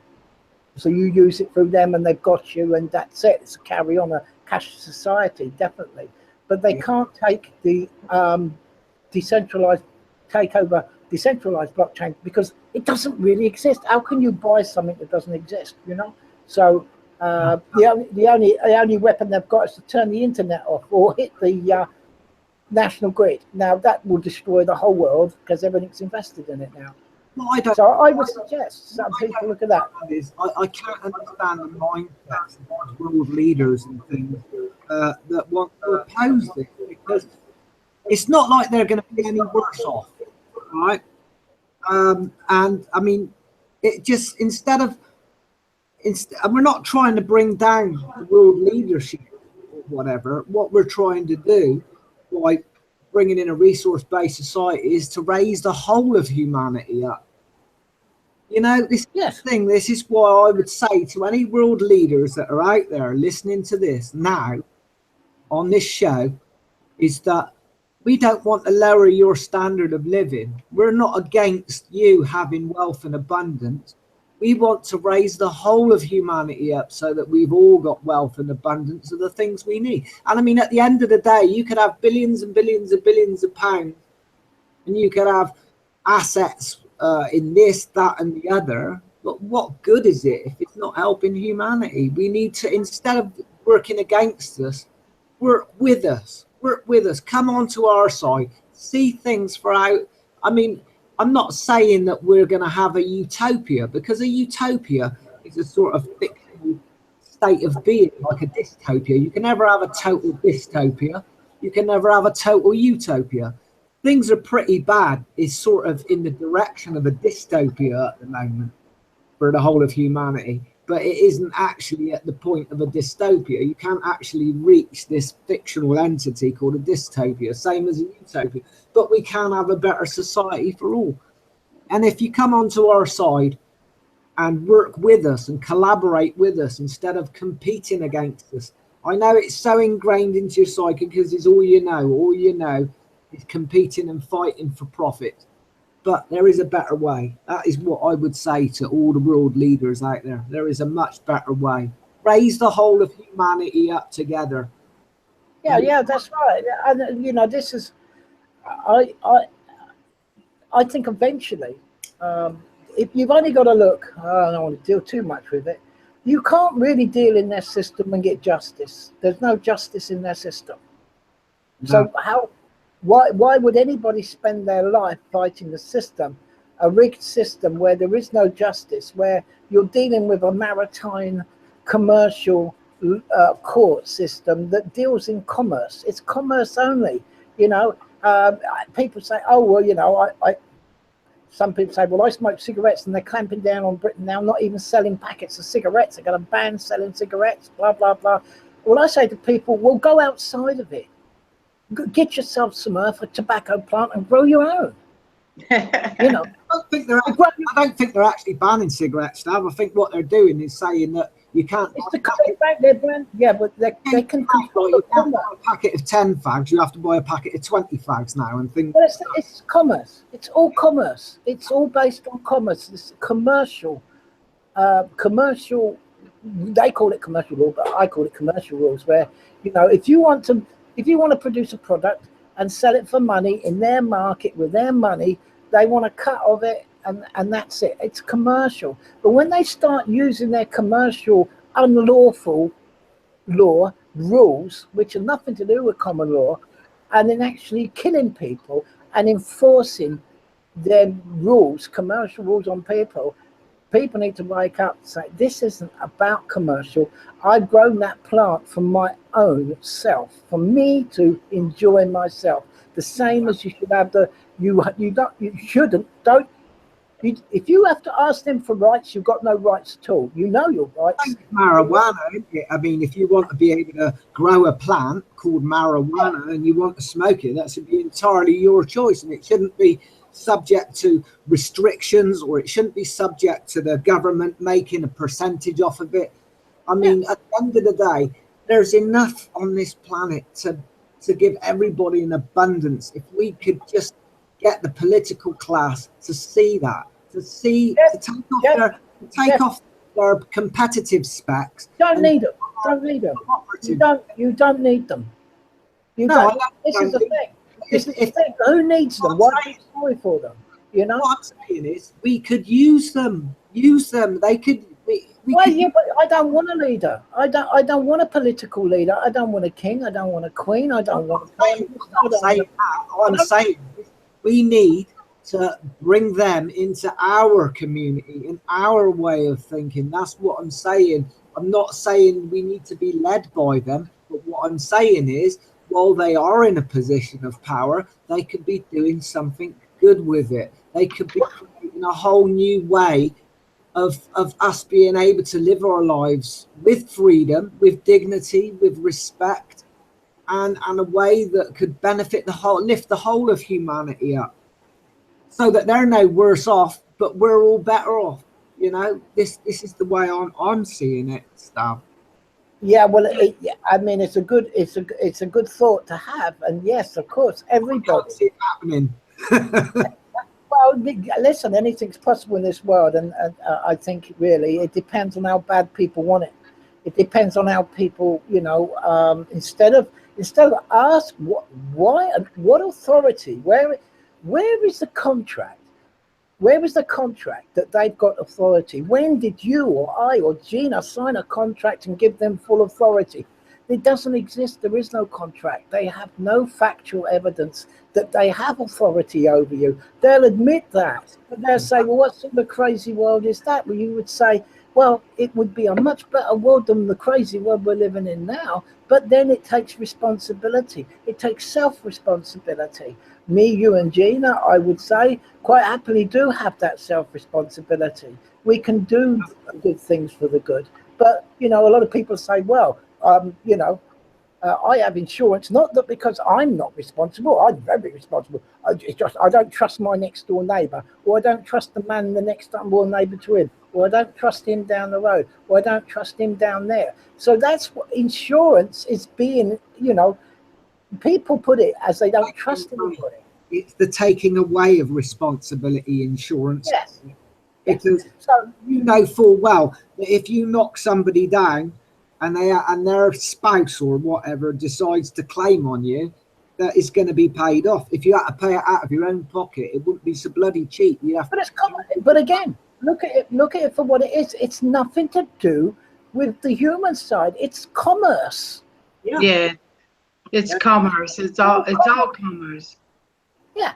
So why should we, as human beings that are born free, not into bondage, because they don't have any factual evidence to prove it. They have no contract, no lawful contract signed in wet ink.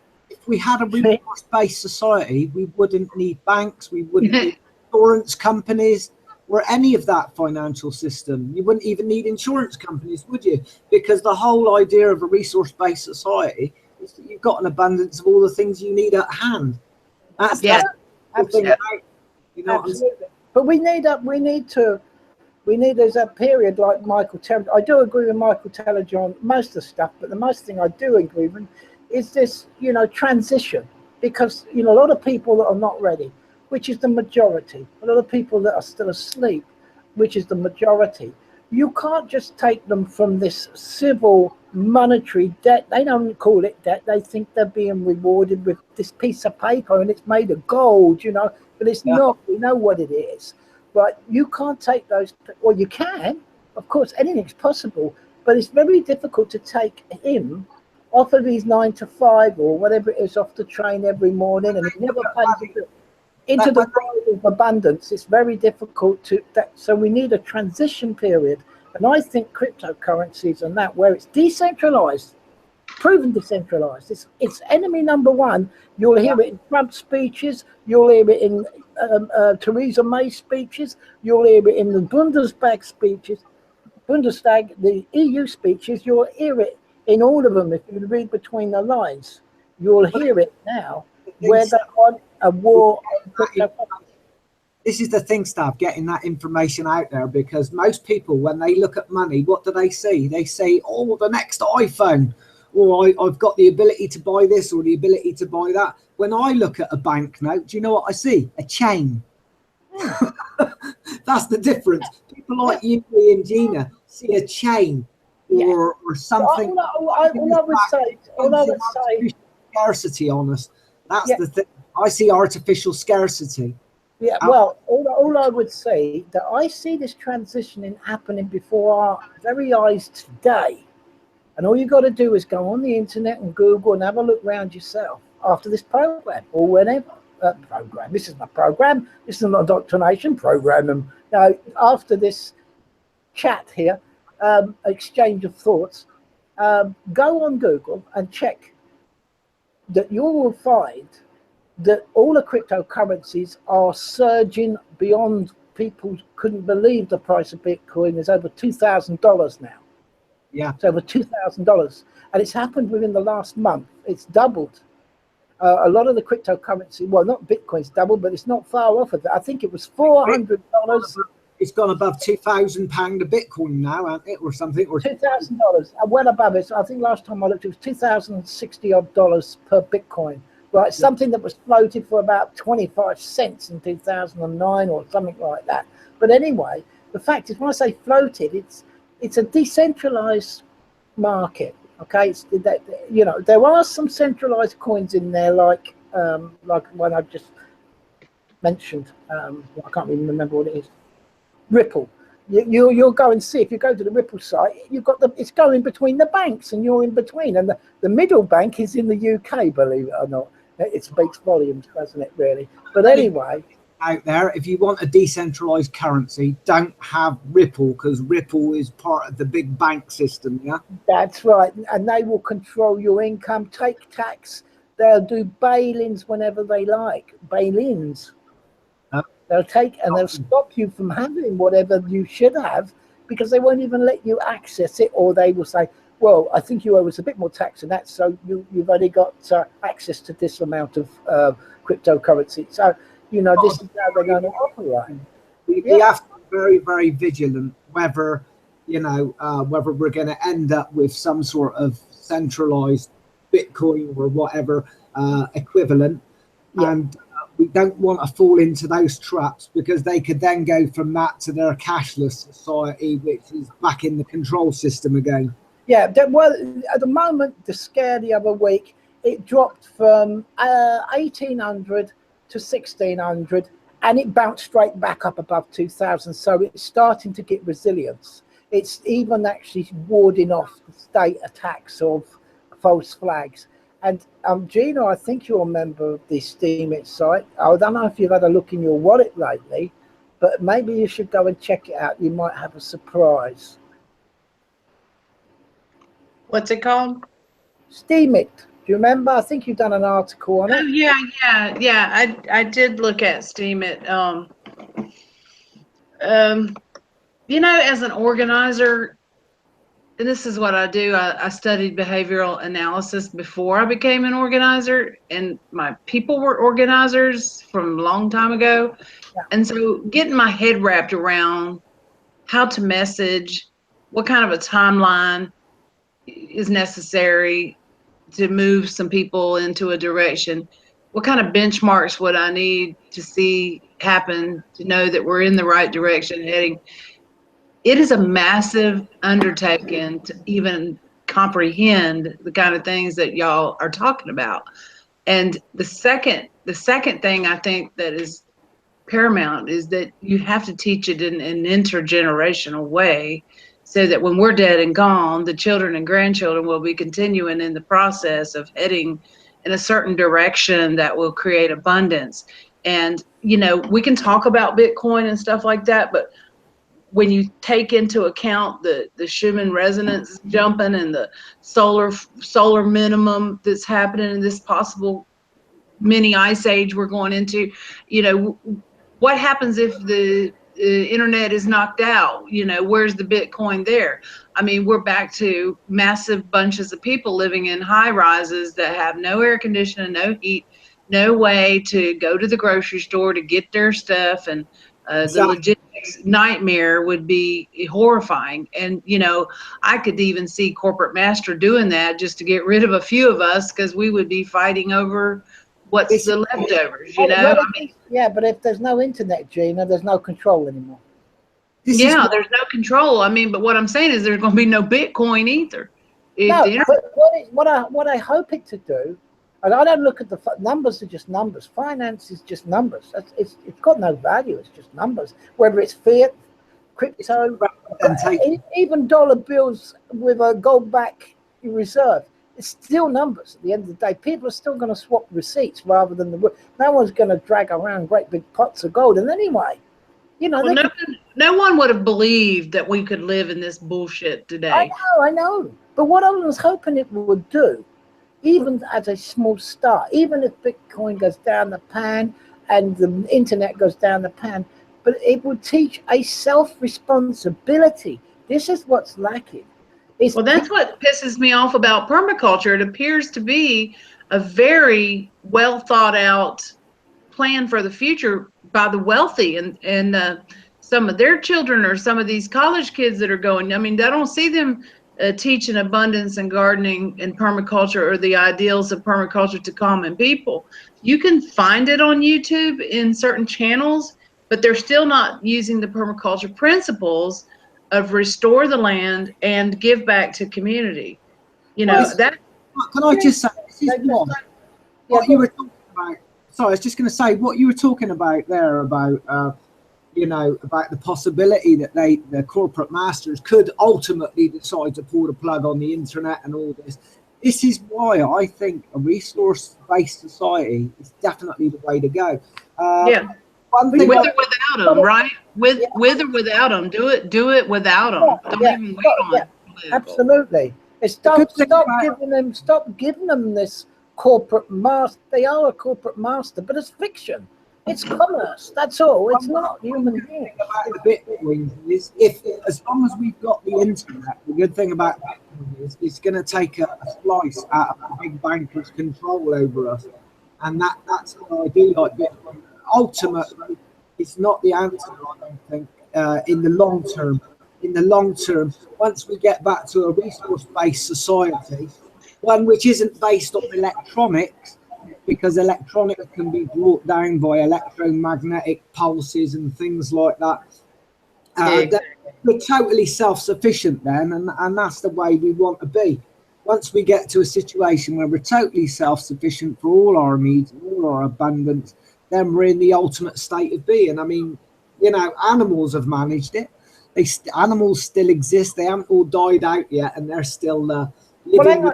Jeff, they live without bitcoins. They live without all that sort of stuff. You see what I'm saying?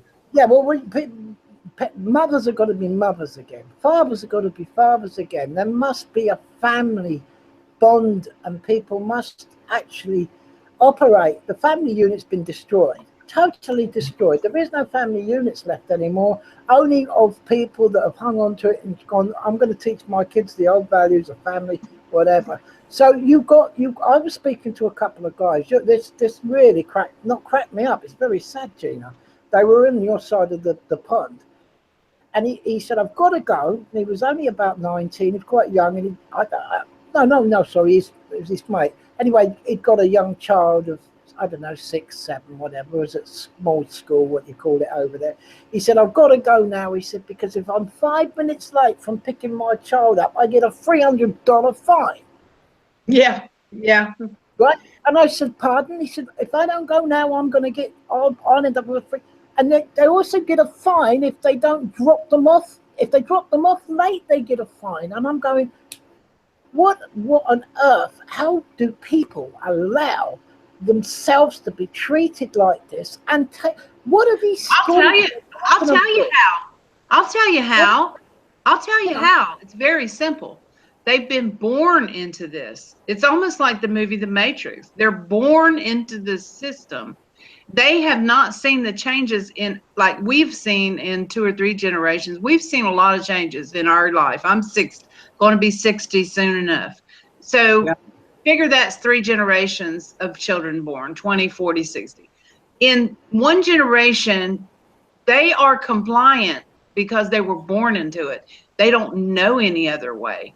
And that's why it's so important for us to begin role modeling the type of society and world we want to live in. We don't have to wait on permission from who I call corporate master. What we really must do is, by our love and our determined purity of purpose, determine that this is not a world that I want to continue to participate in the way it is. So let me now participate in a way that's meaningful to me and to all those that are around me or somehow touched by me. And we can call it love. We can call it love. Just like you were saying, the people up high, whom I might call, I wouldn't call all the wealthy people corporate master. I wouldn't do that. But who begrudges them their lifestyle? I don't. I certainly don't begrudge them. If it weren't for some of those people beginning to teach us about sovereignty, or like you were saying, who the hell does that? Who makes laws like that? Well, the Catholic Church, the papal bulls that took our soul, took our existence in the world and called claim of right. They claimed the property, the world for Christ, and then they claimed the possessions, the trirenium, the three tiers of the papal law. So that's how they've done it, and they've done it in a way that is not what you call a caretaker for Christ or God, or for whatever reason or purpose they want to call it. They were never caretaking for mankind. All they were doing is gratuitously overseeing every commercial transaction between any man and a woman, or man and a man, and any farm to a farm, or a service to another person, so that they could somehow tax it or make money off of it. And then this greed has consumed us, and yet we're moving into the age of Aquarius. We can no longer go like this. We can't do it. But you know what? If we move forward with love and compassion, and it's not like I'm coming to take the Vanderbilt's China. I'm certainly not coming to the Rothschilds to take their suit of armor. Who cares?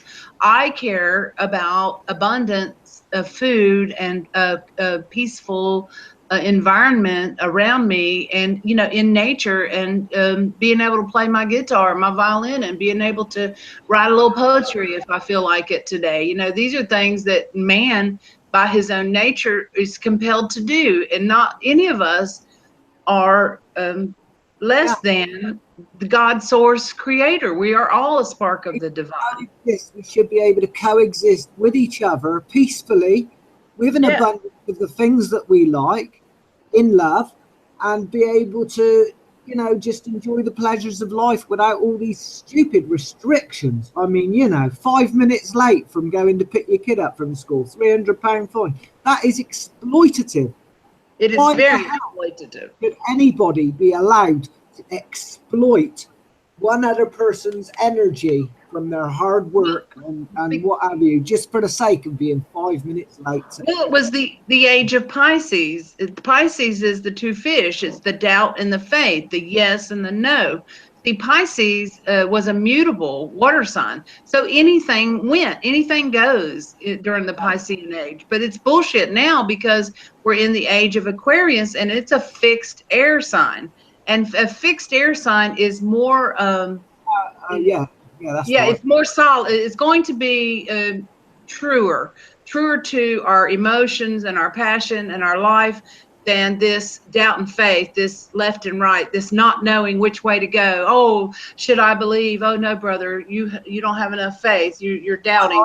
Because see, we're moving into the acronym of I know. So I know that fiat currency cannot last. I know that we can, as compassionate human beings, move toward a more equitable, resource-based economy. I mean, if we want it bad enough, and how swiftly will we move? Because as an organizer, when I think, oh, this is going to take years and years and years, when I think about it, it may not take 1,000 years. It may not take 500 years. It may only take one good solar whipping from Mother Nature, one major national, huge world catastrophe to pull our asses out, our heads out of our asses, and get us back to the land and taking care of the earth and doing the things that we need to do. Because I promise you, corporate master's not going to stop till he's dug every metal, he's trenched every piece of fluid of oil, every drop of oil, till he's gutted this earth. He doesn't care. He doesn't care about the earth. The best way to describe it is like an all-consuming fire. Once it's consumed absolutely everything, there's nothing left to consume, and then it consumes itself. Yeah, and I don't consent.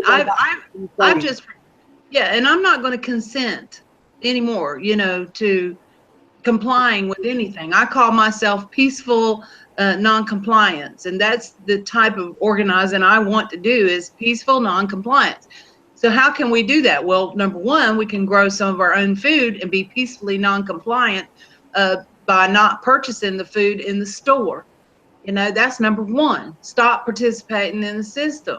Voting with your wallet is better than electoral voting. You're absolutely right. So if you're, you know, you decide what you're going to purchase, if anything, and what company. Yeah, exactly. Or get it used. Go to a thrift store. Do not purchase anything brand new ever again. There's enough friggin' clothes on this earth that we could wear a new outfit every single day. I mean, you know, I even thought about doing a thrift store where if you bring in 3 shirts, you get to take 3 shirts. Just call it a swap shop, you know. But guess how quick they'd put us out of business if we were just swapping stuff and we weren't selling something, you know. You know, that reminds me, while I'm on the topic of resource-based society, I want to quickly put this up. 25 things you can do. Hang on a sec. I have to do the screen share, won't I? Oh, yeah. And please link it in the description. I would love to probably print that. Yeah, can you see that? Yes. 25 things you can do to help create a resource-based society. I'm not going to go into each one, but I'll just read the 25 headlines if you like, okay? Mm-hmm. Number 1, create abundance in your home, community, and life. Okay? Hang on, I'll scroll down this. Yeah, I'm Googling it right now so I can find that and read. Oh, I found it. Okay, so I'll read it later.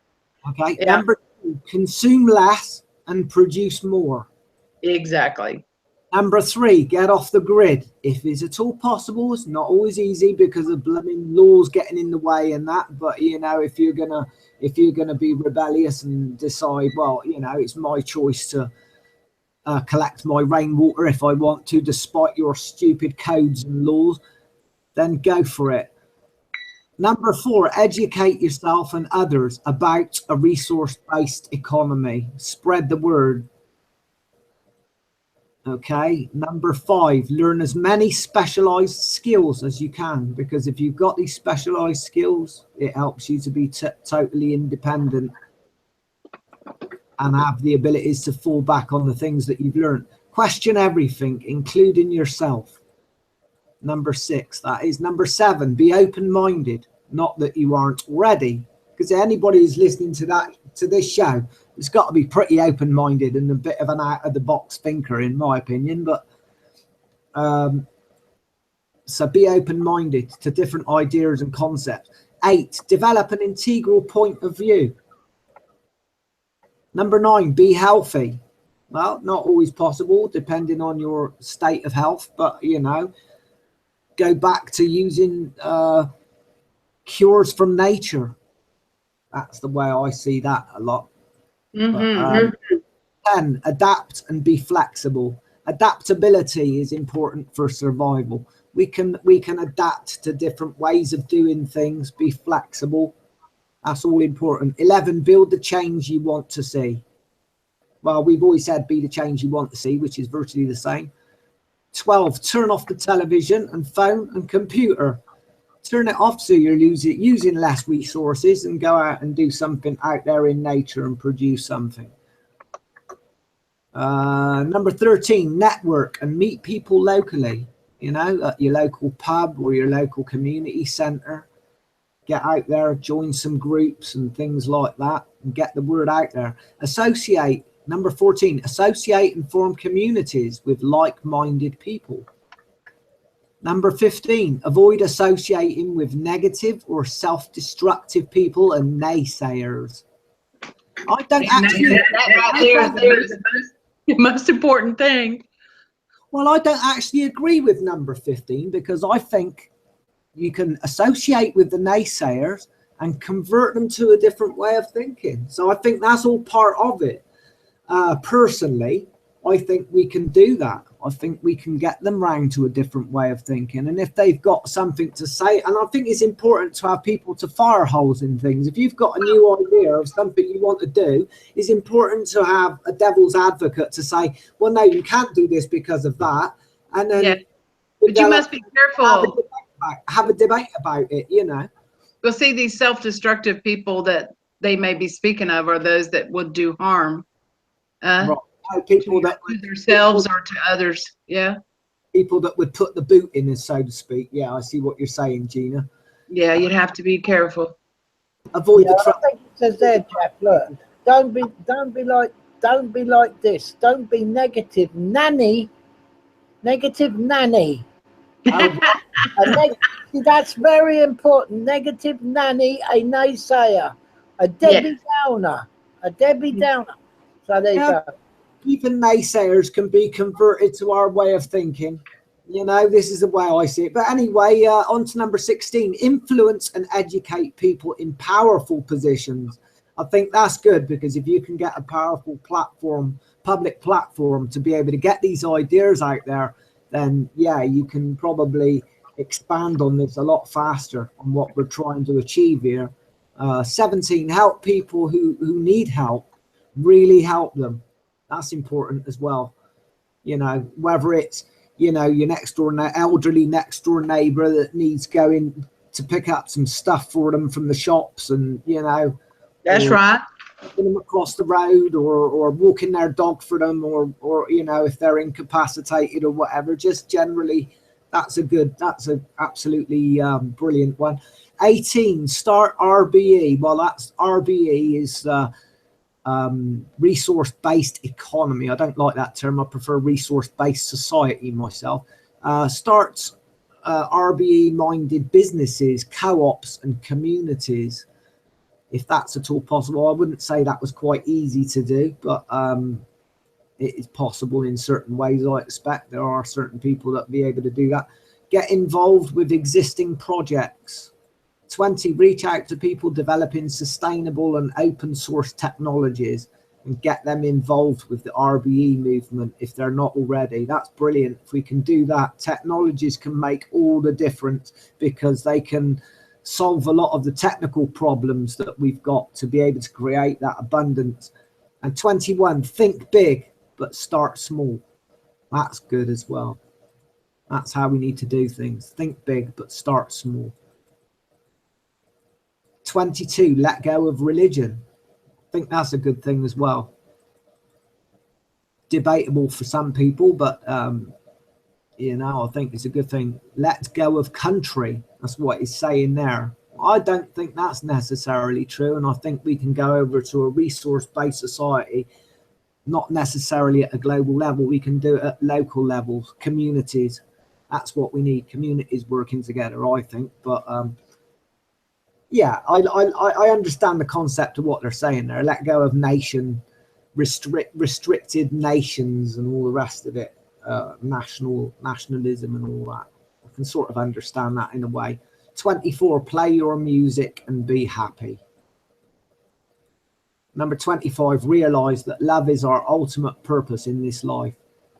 That's the last one. That's brilliant. But yeah, there's things you can do. There are things you can do to sort of head towards that resource-based society. Yeah, those were beautiful, and I actually just shared them on Facebook, and I bookmarked the article. Thank you so much. I'm going to read that. But I hate to tell you guys, I've got to jump off here. But I appreciate y'all inviting me on the show today. Okie dokie. Nice to have you on, Gina. Thanks very much for joining us. Yeah, and let's move forward with love. That's the only way we can do it, not in spite of them, but for them. Do it for them, not in spite of them. Absolutely. Nice to hear you as usual, Gina. You take care over there and stay in touch, and we look forward to the next one. And your thoughts are always appreciated. All right. Yeah. I would love to talk and chat a little longer one day about that admiralty law and commerce law. I have a few questions written down. So maybe one day you'll give me a call and we can just chat about some of that, not so much on a show, but, just one-on-one to help me understand some of the process and I'm doing about the situation. Yeah. Yeah, no problem at all. Once you realise that you do understand it's commerce and legislators and legislation. It's just a group of old funny guys in a dusty office somewhere who thinks of an idea and they put it. The legislators put it to the floor and they then pass bills to make it into law. Well, it's only hearsay. It's opinion. It's not law. So I'll leave you with that thought. Thanks for coming on, Gina. Thanks, guys. I appreciate y'all very, very much. Love you. Take care, Gina. Nice chatting to you. Always a pleasure. Thank you. Okay, Jeff. Yeah, well, I think we pretty much covered most of it. I think we kind of sort of went sideways a bit on that's partially my because we always tend to sort of want to give ideas on how you can sort of break away from the system quite lawfully and peacefully, and you don't have to go about breaking laws and that sort of business. There's no need for that, and there are many more ways, and I think your resource-based Stav, I was going to touch on all this coexistence stuff. We coexist so much better in a resource-based society because once you've got an abundance of the things you need, crime disappears. All crime, all crime is based basically on scarcity. Theft, for example. Why would you need to steal anything in a resource-based society? All that disappears.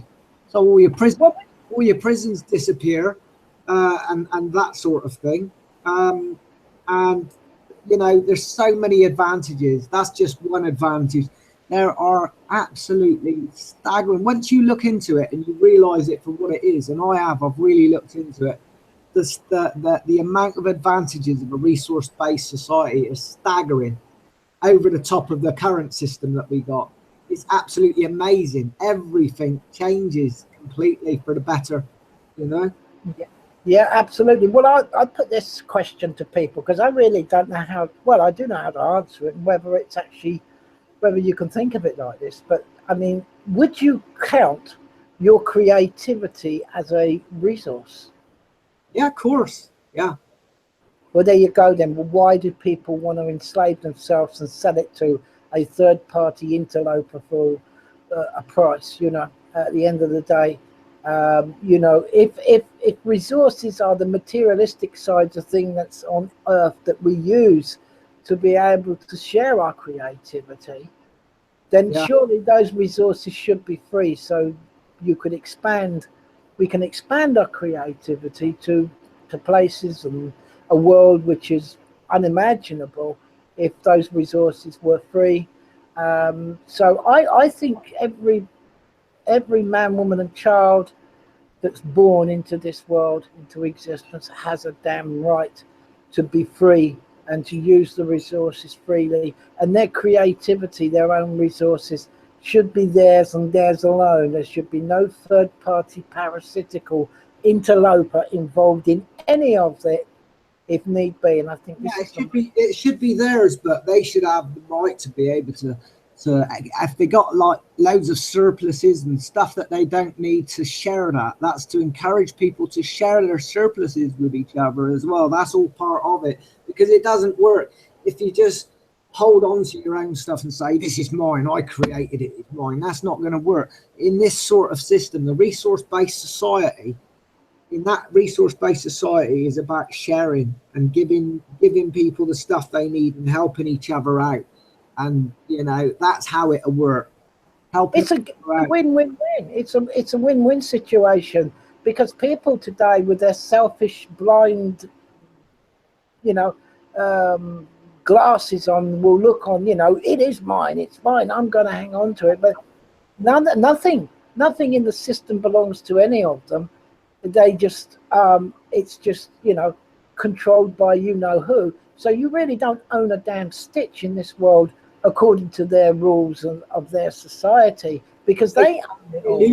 They give you the illusion of ownership, like land, for example, we touched on before, because you don't actually own the land, you hold the land. You don't actually own your car, you're the keeper of the car and things like that. Yeah. Well, listen, it's not word trickery, it's not pseudo law. No, they information there, they tell you that openly. Yeah, absolutely. You got to understand. But why should you register? If you think you're a freeholder of a land, why should you keep it in a government or state or society's registrar? What's that all about? If you don't own that land, if you think you own it, then why would you have to register it with a third party? Who have you got to prove to ownership of the land or ownership of the time that you're here? Because everybody owns the earth, or everybody owns stuff. I mean, put it this way, right? If you're going to claim to me that you own X piece of land, right, then I'd say, well, if that's your land, pick it up and walk off with it, mate. I bet you can't pick it up and walk off with it. Oh, it belongs to the bloody planet. That's who the land belongs to, and the planet belongs to every living being on it. That's who it belongs to. Anybody who wants to use it for their own benefit, as long as they're not doing something which is causing theft or harm or loss to any other being, then, you know. But if everything is free in abundance, if everything is free and in abundance, which it is, really, it's just these controllers that keep it from people, you know, there would be no violence, there would be no stealing, because there would be no need, because just go and, you know, you want a bit of land to grow some vegetables on, there's plenty. Walk out front of your house, go to the nearest bit of land. If somebody else is growing, and they'd be courteous, go to the next bit of land. There's plenty. We can fit, allegedly, I've put it on Google, I've checked it out, I've done the maths. You can fit the whole world's population in Texas. Well, look how much government has grown, and look how things have changed with large government stuff. I mean, in my great-grandparents' day, they used to go out, they used to leave the front door open, bugger off out for the day, and come back, and no problem at all. You couldn't do that now, because large government has imposed such scarcity in things that everybody's turned into, you know, they're either in fear of being robbed, or, you know, or there are people out there trying to grab what they can, steal what they can to survive. This is how bad it's got. Theft is not it's not a product. Theft is not a product of an ill mind. It's a product of a warped societal structure. Do you know what I'm saying, Stav? This is the problem. This is why we've ended up where we are today. People are not predisposed to go out and do stuff like that. They've been forced into it by this artificial scarcity. This is why it's, you know, screwed up.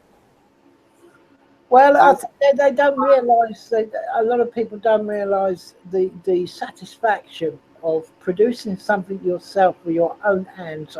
I suggest anybody that's listening to this, go and make something for you. It doesn't matter what it is. It can be a peg to hang a clothing up. It can be anything very simple. Instead of buying it with the debt money that you never actually ever pay back in your life, right? Mm-hmm. A bill never gets paid, because as soon as you think you've paid one, there's a next one on the doorstep, or through the email nowadays, whatever. It's, you never pay the bill. That's right. Okay, that's the way it is. But I would suggest people. I made myself a 3-string box guitar, right out some bits of wood in the shed, and glued it all together, put some strings on it, tuned it up, and played it. I've got Gibson custom guitars in flight cases that 4 figures if I wanted to sell them. Do I play those guitars? No.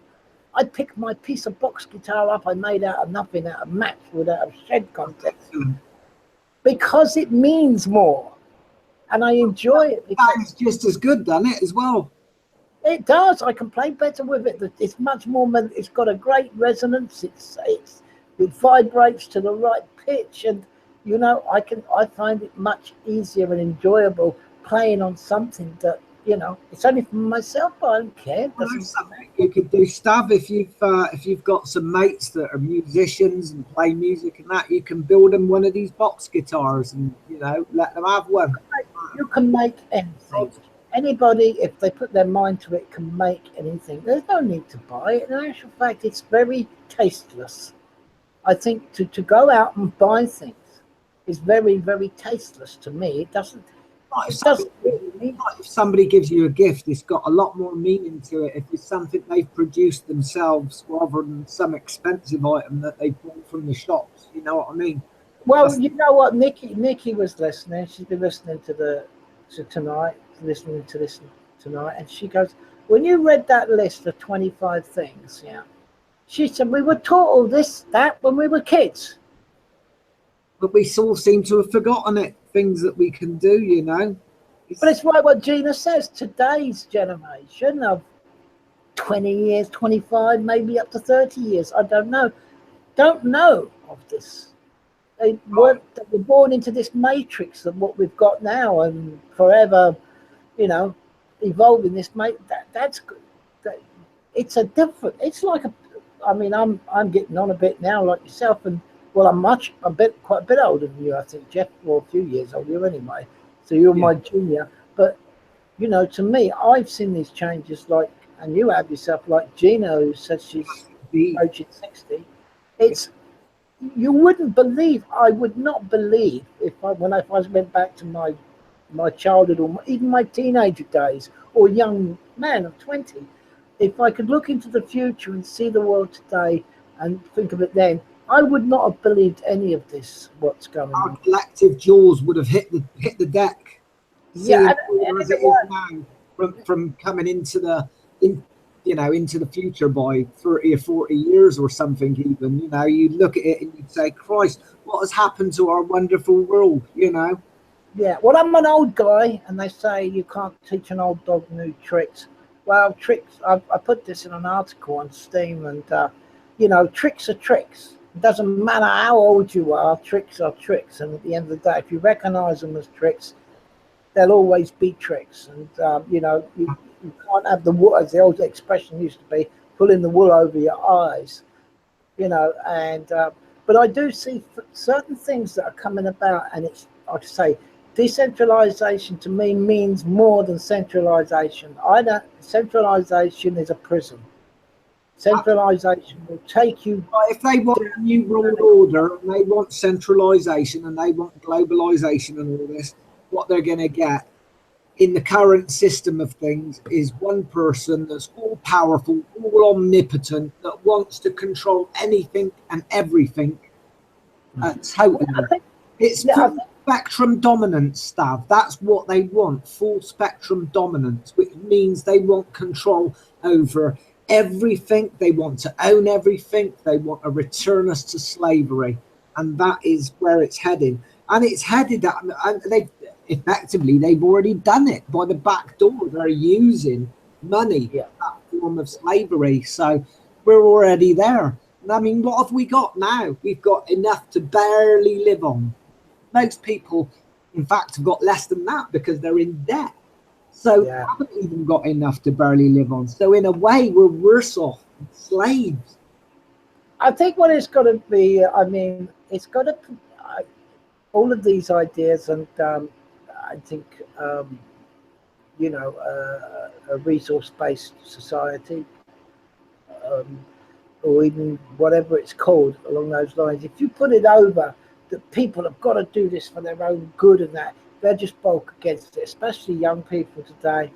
Because young people are young people. That's one thing that's not changed. A rebellious side of young people has always been there. It's a natural thing that happens, especially when they grow into teenagers from childhood, and that the rebellious side is a human, almost like a human instinct in everybody, right? So if things are put over, like I'm telling you, the best thing, you know, if I was like an old git from years ago and saying, it was right years ago, this is how it's all gone to pieces. If you portray it like that, any sort of change, it'll be, you know, fought against by especially the younger generation, and they are the most important generation. So it needs to be expressed in a way that, you know, you can lead a horse to water. It's a great term for it, because, you know, at the end of the day, that is all you can do. But I say to people, young people today, I would steer them without, you know, I've done a lot of research. I could be wrong. Everybody could be wrong. We all individually do get things wrong, because that's how you learn in life. But I would strongly say to them, decentralization is a big thing, and there are things that they can do. That'd be a good closing point for this show, I think, Stav. If you could say one thing, we'll both have a go, but if you could say one thing to the young people of today about how things were different in the old days, what would you tell them now?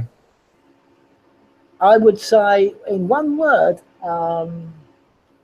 free will. If you know what that means, free will.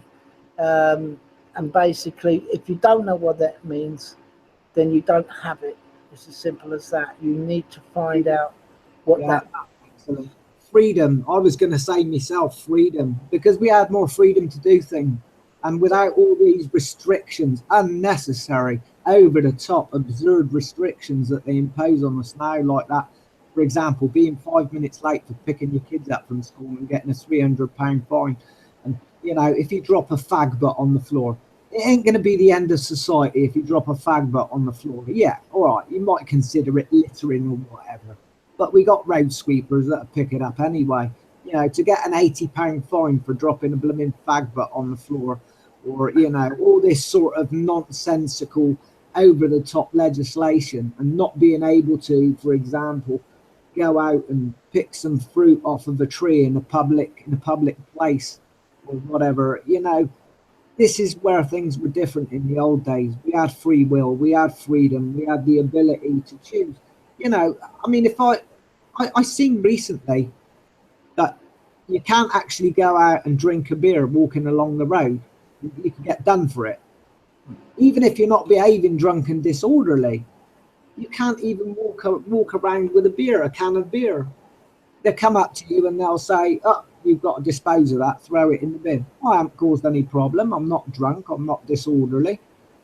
But no, you've got to throw it in the bin, and if you don't, you get a fine and all this sort of stuff or whatever. You know, where's the world gone? It's gone because complete madness, Stav. You know what I mean? Well, I envisaged the somebody put it up on Face 8 years ago when I used to be on there quite a bit, and it was a picture, but taken from the inside of a cell, but the door of the cell was wide open, and that, to me, that picture said 1,000 words. You know, looking from the inside of a cell, but the door was wide open. In other words, they don't want to leave that cell. They've imposed it on themselves, sort of thing. It is, and that's all it is. You have to discover what freedom is. Be master of your own free will. Be self-responsible. Stand up for your rights. Be a man or a woman, and teach your children the correct way of how it should be. And that's how it was when I was a kid, and it wasn't that long ago. It's long enough for a lot of people, but it wasn't really a long time ago. And that's how I was brought up. And yeah, there was authority. You had authority first and foremost over yourself, and nobody was to force their will upon you unless you consent to it and you're quite okay with it or whatever. At the end of the day, it would take a gun to the head.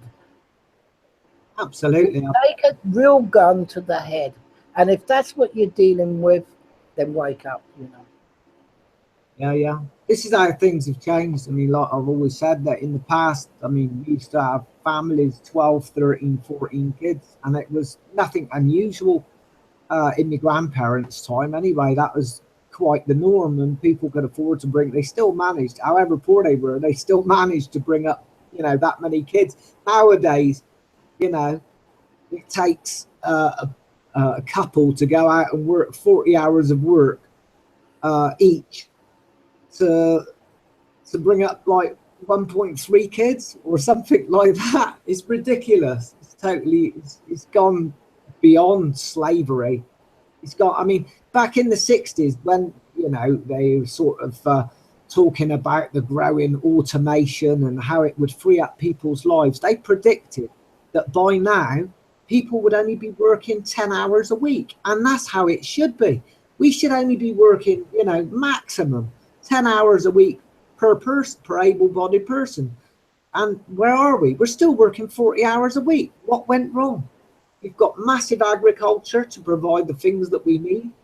We've got cars largely being produced in automated plants, and they charge ridiculous amounts for a car, you know, for what it should be. And what they do is they fix the prices, throw a load of the products into a place to leave them to rust so that they can keep the prices high on the other ones that they are selling and things like that. It's utter madness. Well, yes, I mean, well, in the dizzy old days that have gone, and in the 60s and the 70s, really, you could have a one parent go into work while one parent stayed at home and looked after the children, and done most of the physical work was done by the mother, really, in my day, and bringing up the kids. And their work never stopped until they woke up in the morning and went to bed. They talk about work today. Well, I often laugh when they mention what they deem as work. But we all worked as kids on farms, but it wasn't a job. You see, there was a difference, and I always maintain a difference between a job and work is two different things. A lot of people can't see it. I'm very much with the legal and the law, as you know, Jeff. And you know, people can look at it for whatever they want. That's up to them. So, you know, work and a job. But in a job in those days, if you could call it a job, one parent could earn enough in 40, 45 hours. If they worked overtime, they got double time. There was none of this complete and utter hogwash, 0-hour contracts. You got time and a half on Saturday and double time on Sunday. So you get 150% of the usual rate of pay on a Saturday, and 200% on a Sunday if you decided to work a little extra. Yeah, we worked hard. I mean, my family was brought up, worked hard. We all worked from an early age, but we had freedom. Yeah. The price was freedom. So if people don't want freedom and they don't want to work at something and create, because it's really good fun creating. I think instead of looking at a hand unit and being brainwashed to morning till night and walking into lampposts and running over cyclists. Somebody go and look at the statistics. I can't believe the amount of cyclists that get killed because people are so preoccupied driving a death machine called a car and running them over. Is unbelievable because they're too busy in their iPhone world, and it's downright disgusting, and there's no need for any of this. So go and create, go creative and stop all this dream world nonsense and iPhone apps and all the rest of it. You know, it's not, life isn't about an iPhone and an iPhone app, for crying out loud.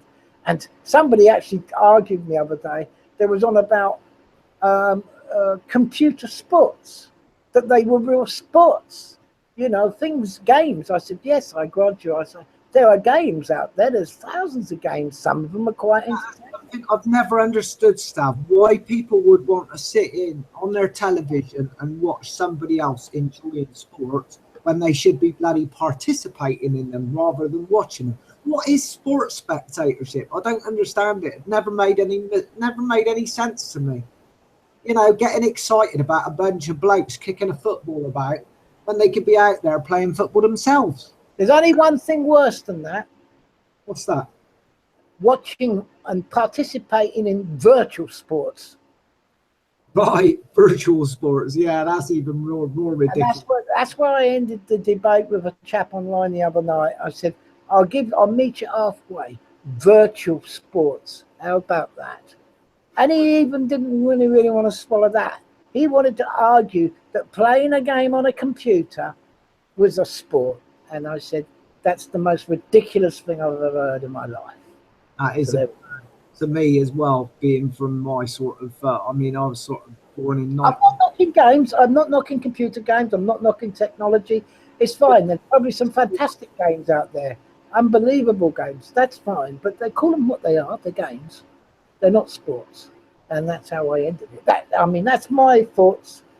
People can take their own thoughts from that, but this is the ridiculous world we're living in at the moment. Well, I'm not living. I don't participate. I think it just puts people in a vegetative state. I mean, you know, if they're just going to sit at home and play games rather than going out and participating, I mean, there's no substitute for participating in whatever you're going to do in life. You know, get out there and participate. And I think one thing we need to do in society is create things for people to do. Like, you know, I mean, in my day, we used to have community youth clubs and places you could go. You know, you could go and play table tennis, or you know, go and play snooker or pool and things like that. We had all sorts in these communities. Nowadays, there's nowhere for kids to go, which is, you know, it's another nail in the coffin of society, in my opinion. But that's the thing we need to do, is to create. I mean, they destroyed pubs, haven't they? Public houses, by taxing the crap out of alcohol, for example. So there's nowhere for people to go, you know. It's just another nail in the coffin of meeting community places, meeting up so you could talk and discuss and do things. They want to centralize everything. They even want to centralize your thoughts. And the best way to do that is through this communication. If we allow it to become our prison with the door open, if we allow it to take over all of our lives and everything we do through their control, through their network, their framework, all through them as the middle parasitic monsters is what they are. If we allow that to happen, it will happen, no doubt about it at all. But people have to realize that they'll always have that gut feeling. I don't think they'll be able to get rid of that gut feeling that people feel about how life is at the moment on Earth. And hopefully they don't quench that gut feeling so it disappears from humanity. Because if it do, that it's not right, then all is lost, Jeff. With that thought, I suppose we better finish this off, and we'll do something else next time. I think we've covered pretty much, we've covered some aspects, and I wanted to cover a few more pros and cons of a resource-based society as well, but I don't think we're going to have time for all that now, so I think we'll knock it on the head there, Stav. Well, perhaps we can bring it up as a general chat one time. Anybody else, if you're in this and you want to participate anytime, just get in touch with Axiom Curve Community, either me or PJ, or go on the YouTube channel or the Facebook Axiom Curve Community, whichever way. Or of course, there's a www.axiomcommunity.com. I think it might be .co.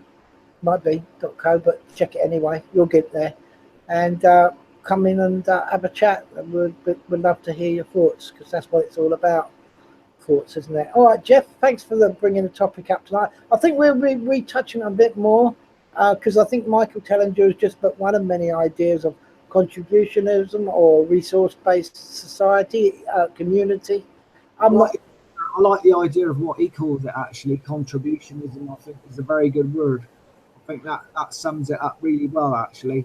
Oh, he's a really nice guy, and he's very, very educated, and he knows his stuff. He's done a hell of a lot of research, and I wish him all the best, and I hope it catches on, because even if we don't do it to the letter of what he's saying, if we can find our own way of doing our own resource-based community society, even if it's only a few people to a large town.